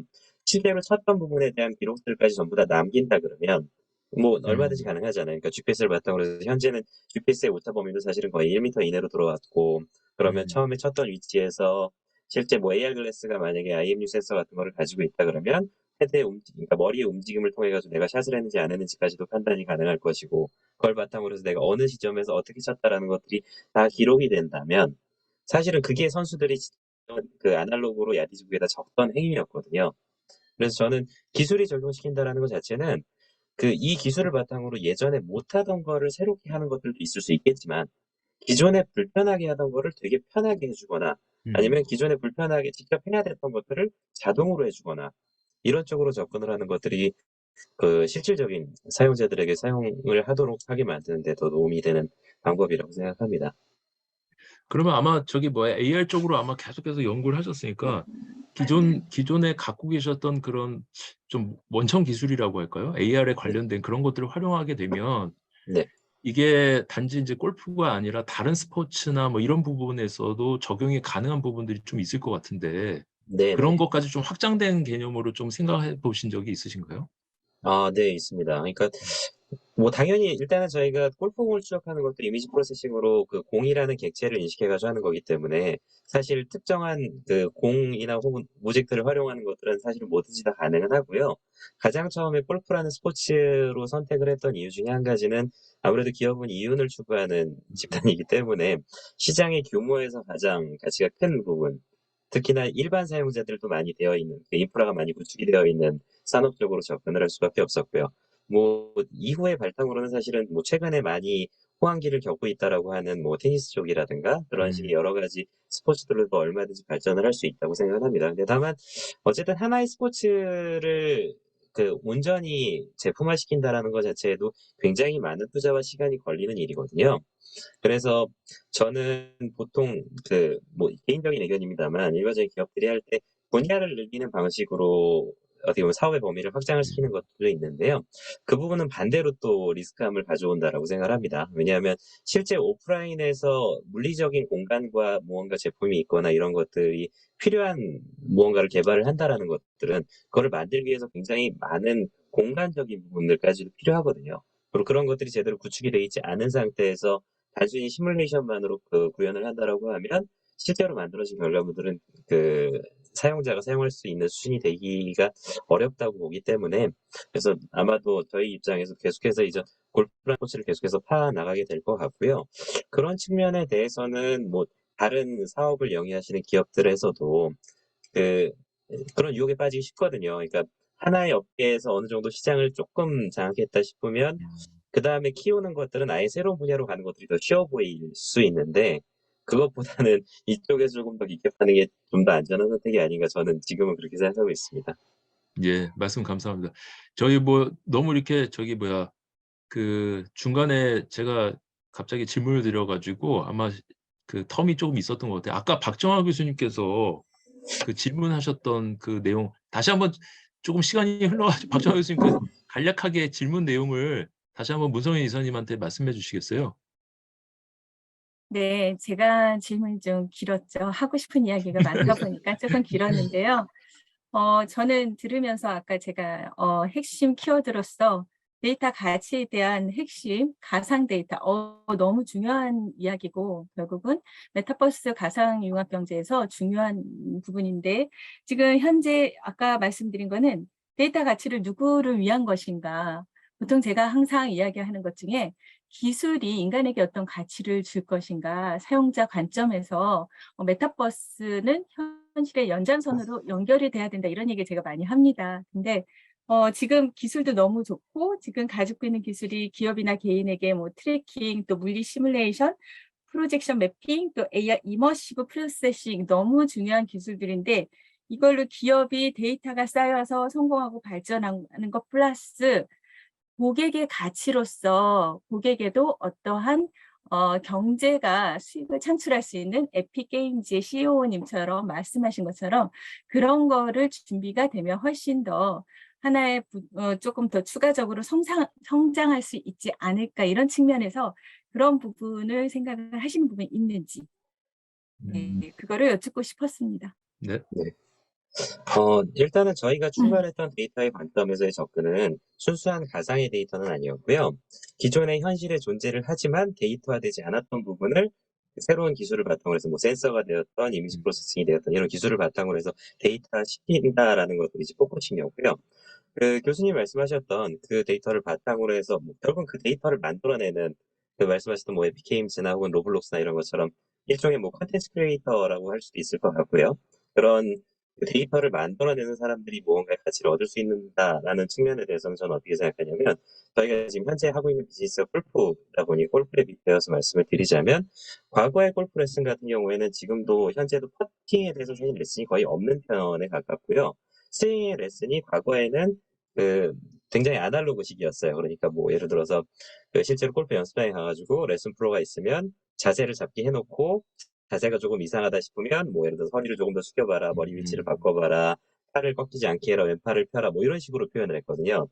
최근의 레슨의 포인트의 변경은 사실은 그거를 좀 더 수치화시킵니다. 그래서 그 실제 공이 쳤을 때 클럽이 그 어느 궤도로 가게 됐는지, 뭐 인아웃인지 아웃인지 그거에 대한 궤도의 각도는 어떻게 되어 있는지 뭐 이런 것들에서 교수님이 말씀하셨던 질문과 정확하게 매치되는 답변은 아닐 수 있겠습니다만 무언가 데이터를 만들어내 가지고 그거를 바탕으로 무언가 수익을 발생시키거나 가치를 만들 수도 있겠습니다만 이런 게 데이터화됨으로 인해서 기존에 있던 것들의 가치가 더 높아진다라고 저는 생각을 하거든요. 그래서 골프 레슨이 많이 뭐랄까 활성화가 될 수 있었던 것들도 예전에는 가서 보면 굉장히 뭐 그 아날로그적으로 예전에 많이 골프를 치셨던 분들이 그냥 되게 쉽게 말로만 설명하다 보니까 이해가 되지 않던 측면에서 그것이 수치화되고 데이터가 되었기 때문에 사용자들도 좀 더 쉽게 받아들일 수 있게 되었고 명확하게 인지할 수 있게 되었던 것처럼 마찬가지로 기존에 있는 것들이지만 이게 데이터되지 않았던 부분이 데이터가 된다면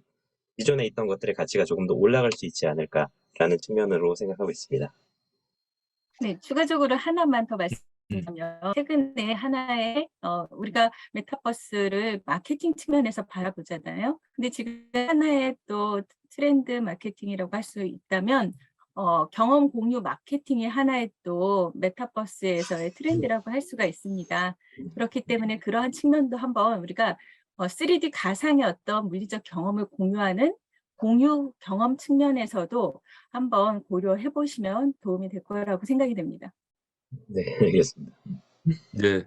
방금 말씀하신 뭐 그 박정희 교수님 말씀하신 게 결과적으로는 지금 프로틴도 지금 뭐 B2B이기도 하지만 B2C이기도 하잖아요. 그래서 네. 아마 적극적으로 조금 고려가 되셔야 되는 그런 부분들을 잘 지적해 주신 거라고 좀 생각이 됩니다. 그리고 문성희 이사님 좀 바쁘신데 그 계속해서 조금 그 답변을 해 주셔야 되는 게 네. 지금 저기 유튜브를 통해 가지고 질문이 하나 올라오신 게 있어요. 그래서 제가 문성희 이사님한테 지금 그 채팅으로 해서 공유를 드렸는데 뭐 이런 내용입니다. 이사님 말씀과 토론 재밌게 듣고 있습니다. 이사님 말씀 중 상품의 본질과 사용자 니즈에 기술이 연결한다는 말씀도 공감합니다. 사용자 니즈를 파악하는 근거로 데이터를 사용하시는 것 같습니다. 데이터 얘기가 또 나오네요. 문제는 니즈 솔루션으로 기술을 응용하는데 프로젝트와 교체가 HMD 혹은 안경이 될 텐데 이 중 어느 쪽이 가능성이 더 큰지요? 또 교체 시기는 언제로 보시는지요? 예, 이렇게 말씀하셨거든요. 네네.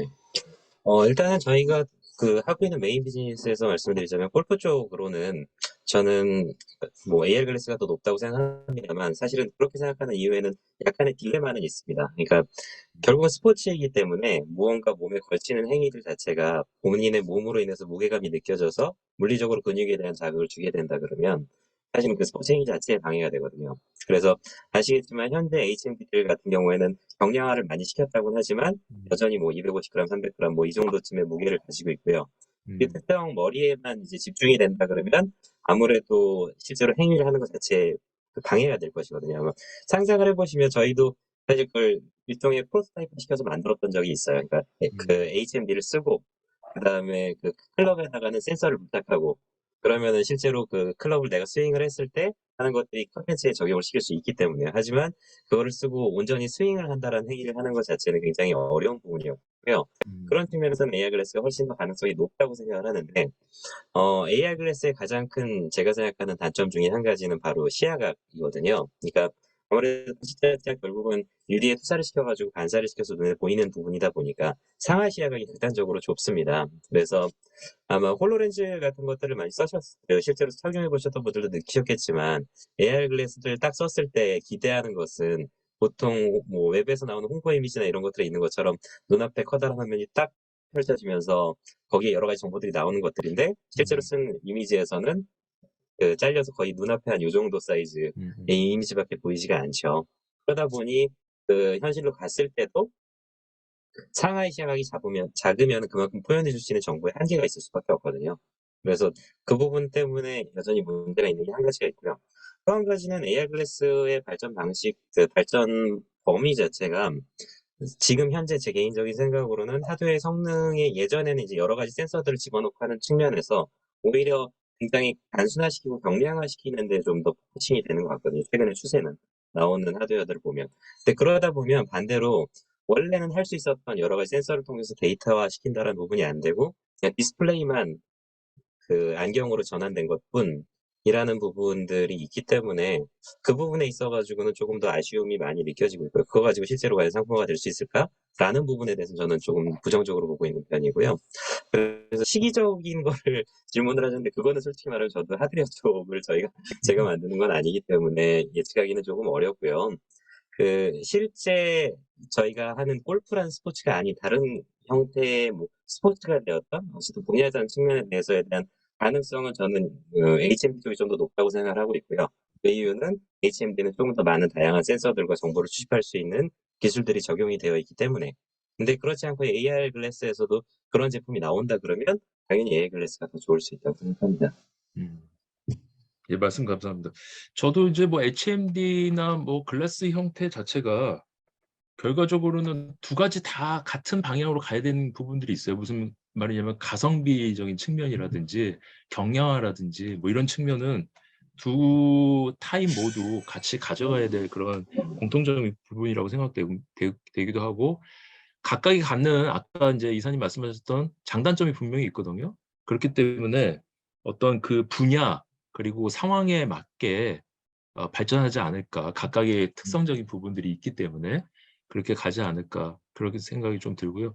아마도 훨씬 더 아마 제가 봤을 때는 좀 더 그 지금 개발하시는 쪽에서는 글래스 쪽에다가 좀 더 포커스를 아무래도 이게 야외에서 활동하고 네, 하다 맞습니다. 보니까 말씀하셨던 것처럼 좀 시야각이나 뭐 이런 제한은 있어도 네네. 기본적으로 필요한 부분들이 정보에 대한 내용들이 더 크기 때문에 아마 네네. 그런 쪽으로 포커스를 맞추신 것 같기도 하고요. 네네. 더불어서 지금 어쨌든 뭐 디바이스에 대한 얘기 좀 나왔어요. 그 질문에 대한 부분들이 있기 때문에 그 우리 디바이스를 주로 이렇게 많이 갖고 계신 우리 홍원기 센터장님께서 좀 그거에 대한 좀 견해도 좀 있으실 것 같은데 어떻게 생각하시는지. 아, 네.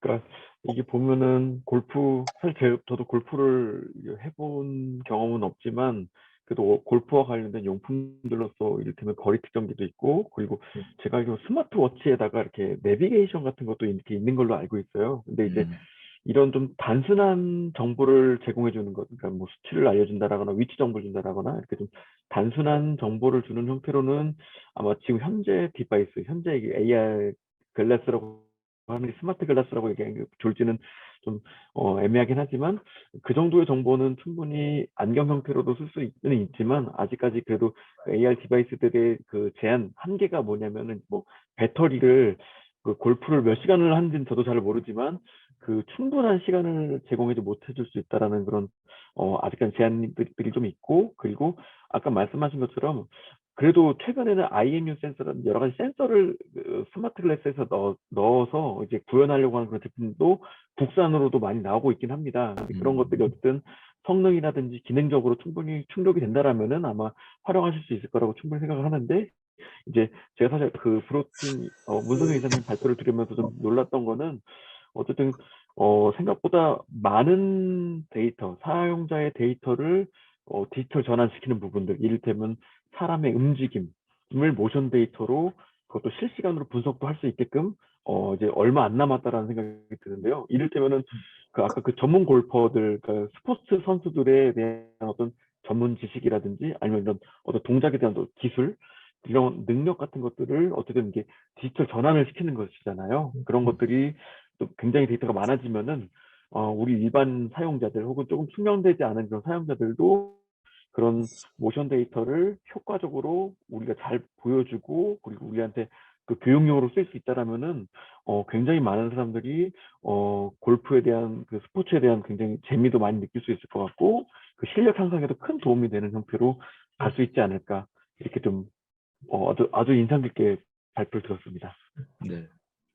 지금 테스트하는 그 기기 중에서는 뭐 주로 많이 이제 아까 평가도 하신다고 했잖아요. 테스트한 다음에 그거에 대한 네. 평가도 많이 하시는데 평가에 대한 부분들은 주로 지금 뭐 글래스 쪽이 많이 그 이루어지고 있나요? 아니면은 H&D 쪽이 더 있나요? 아직까지는 VR 관련된 서비스들, 그러니까 컨텐츠들, 그리고 VR 기기를 활용한 어떤 컨텐츠들을 주로 많이 하고 있고요. AR 디바이스와 관련된 혹은 AR 디바이스를 활용한 사용자 평가는 VR에 비해서 굉장히 작습니다. 예, 생각보다 많은 컨텐츠가 그렇게 많지는 않은 상태인 것 같아요. VR에 비해서는 그렇습니다. 아, 예. 잘 알겠습니다.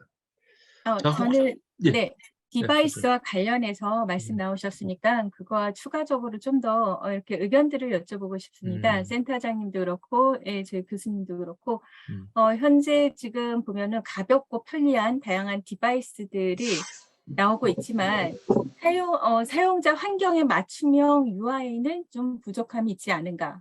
이런 측면에서 한번 어떤지 그거와 또 지금 현재 뭐 저희가 가상융합이라고 하고 있지만 메타버스 스마트시티나 뭐 스마트 복지 또 의료 등 이런 데에서도 인터페이스는 당연히 필요하고 그다음에 또 물리적인 현실 세계와 가상 현실을 가상 세계에 연결하는 데 있어서 점점 고도화되고 있는데 저는 오히려 기존의 실감 콘텐츠를 하던 기업들에게는 지금이 하나의 어떤 변화의 기회라고 생각이 되거든요. 왜냐하면 메타버스를 디지털 트윈이라고 생각하지만 트윈보다는 저는 그걸 넘어선 확장이라고 생각을 합니다. 그렇기 때문에 그러한 측면에서 우리가 이제는 디바이스를 만드는 것보다는 호환성이 너무 중요한 것 같아요. 그래서 어떻게 호환을 시킬 것인지 그리고 그러다 보면은 이 안에서 다양한 저도 아주 긍정적인 쪽으로 바라보는 측면인데 우리가 스마트워크나 스마트홈 또 인테리어, 메타버스, 모빌리티 서비스 저희가 생각할 수 있는 가상융합 콘텐츠가 너무나도 많거든요. 그래서 이러한 측면에서 현재 아까 제가 얘기했듯이 현재 고도화되고 발전되고 있는 실감형 기술, 즉 현실의 가상정보 융합된 지금 발표하신 내용도 그 부분인 것 같아요. 그래서 이런 부분과 생태계가 메타버스 산업에서 융합이 되어서 새로운 컨텐츠는 더 많이 생성이 될 것이다. 그래서 이러한 부분에 대해서 저희가 더 많이 이야기를 나누고 환경을 만들어야 되지 않나. 근데 제가 말씀드린 것 중에서 지금 어떤지 디바이스 호환성이나 제가 특히나 아바타, 버추얼 휴먼, 또 결제 시스템, 가상화폐나 이런 거는 어떻게 활성화가 되고 이루어지고 있는지 그 두 부분을 한번 여쭤보고 싶습니다. 예. 네. 그 디바이스적인 측면은 홍원기 센터장님이 좀 네. 말씀해 주시면 좋을 것 같아요.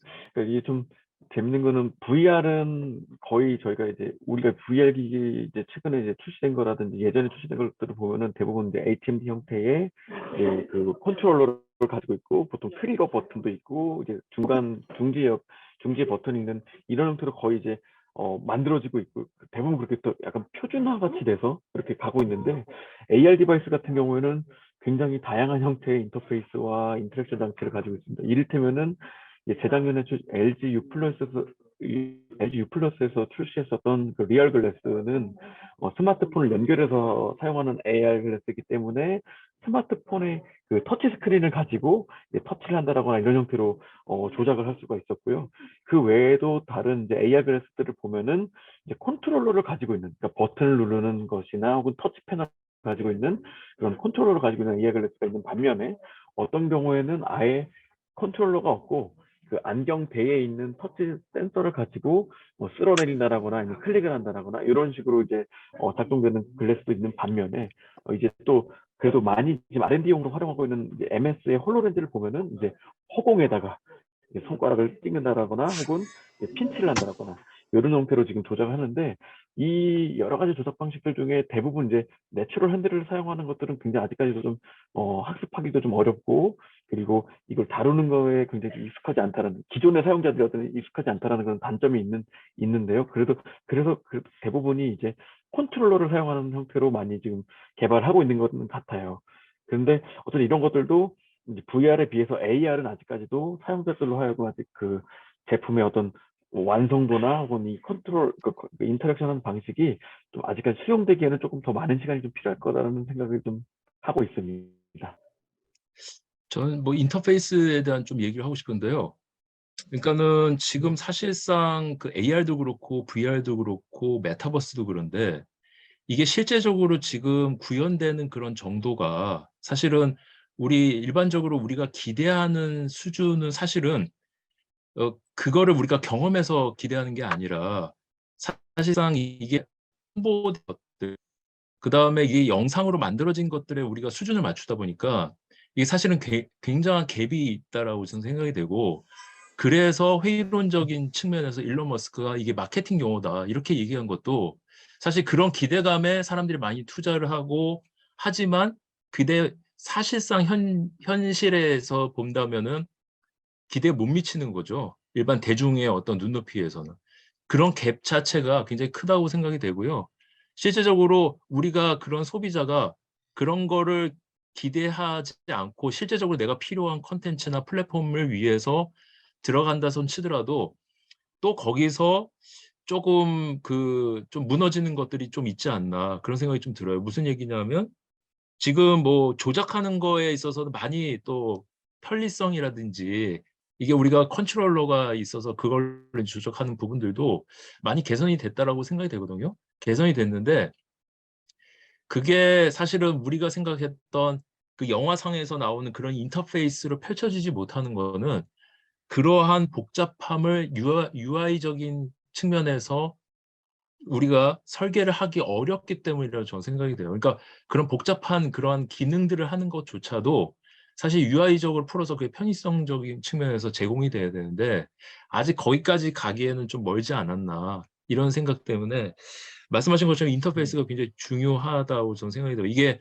화면의 크기나 이런 거하고는 좀 상관없거든요. 인터페이스 같은 경우에는. 결과적으로는 편의성적인 측면이고 작더라도 이 화면이 작더라도 거기서 편의성적인 측면을 잘 고려를 한다면 그 나름대로의 그 들어가서의 어떤 우리가 컨텐츠나 그 서비스적인 가치를 충분히 느낄 수 있어야 되는 건데 아직은 그런 부분에 있어서 좀 미흡하지 않나 이런 생각이 좀 해봤습니다. 자, 시간이 우리가 조금 많이 이제 좀 지났는데 혹시 덧붙이실 뭐 잠깐의 코멘트나 뭐 이런 게 혹시 있으실까요?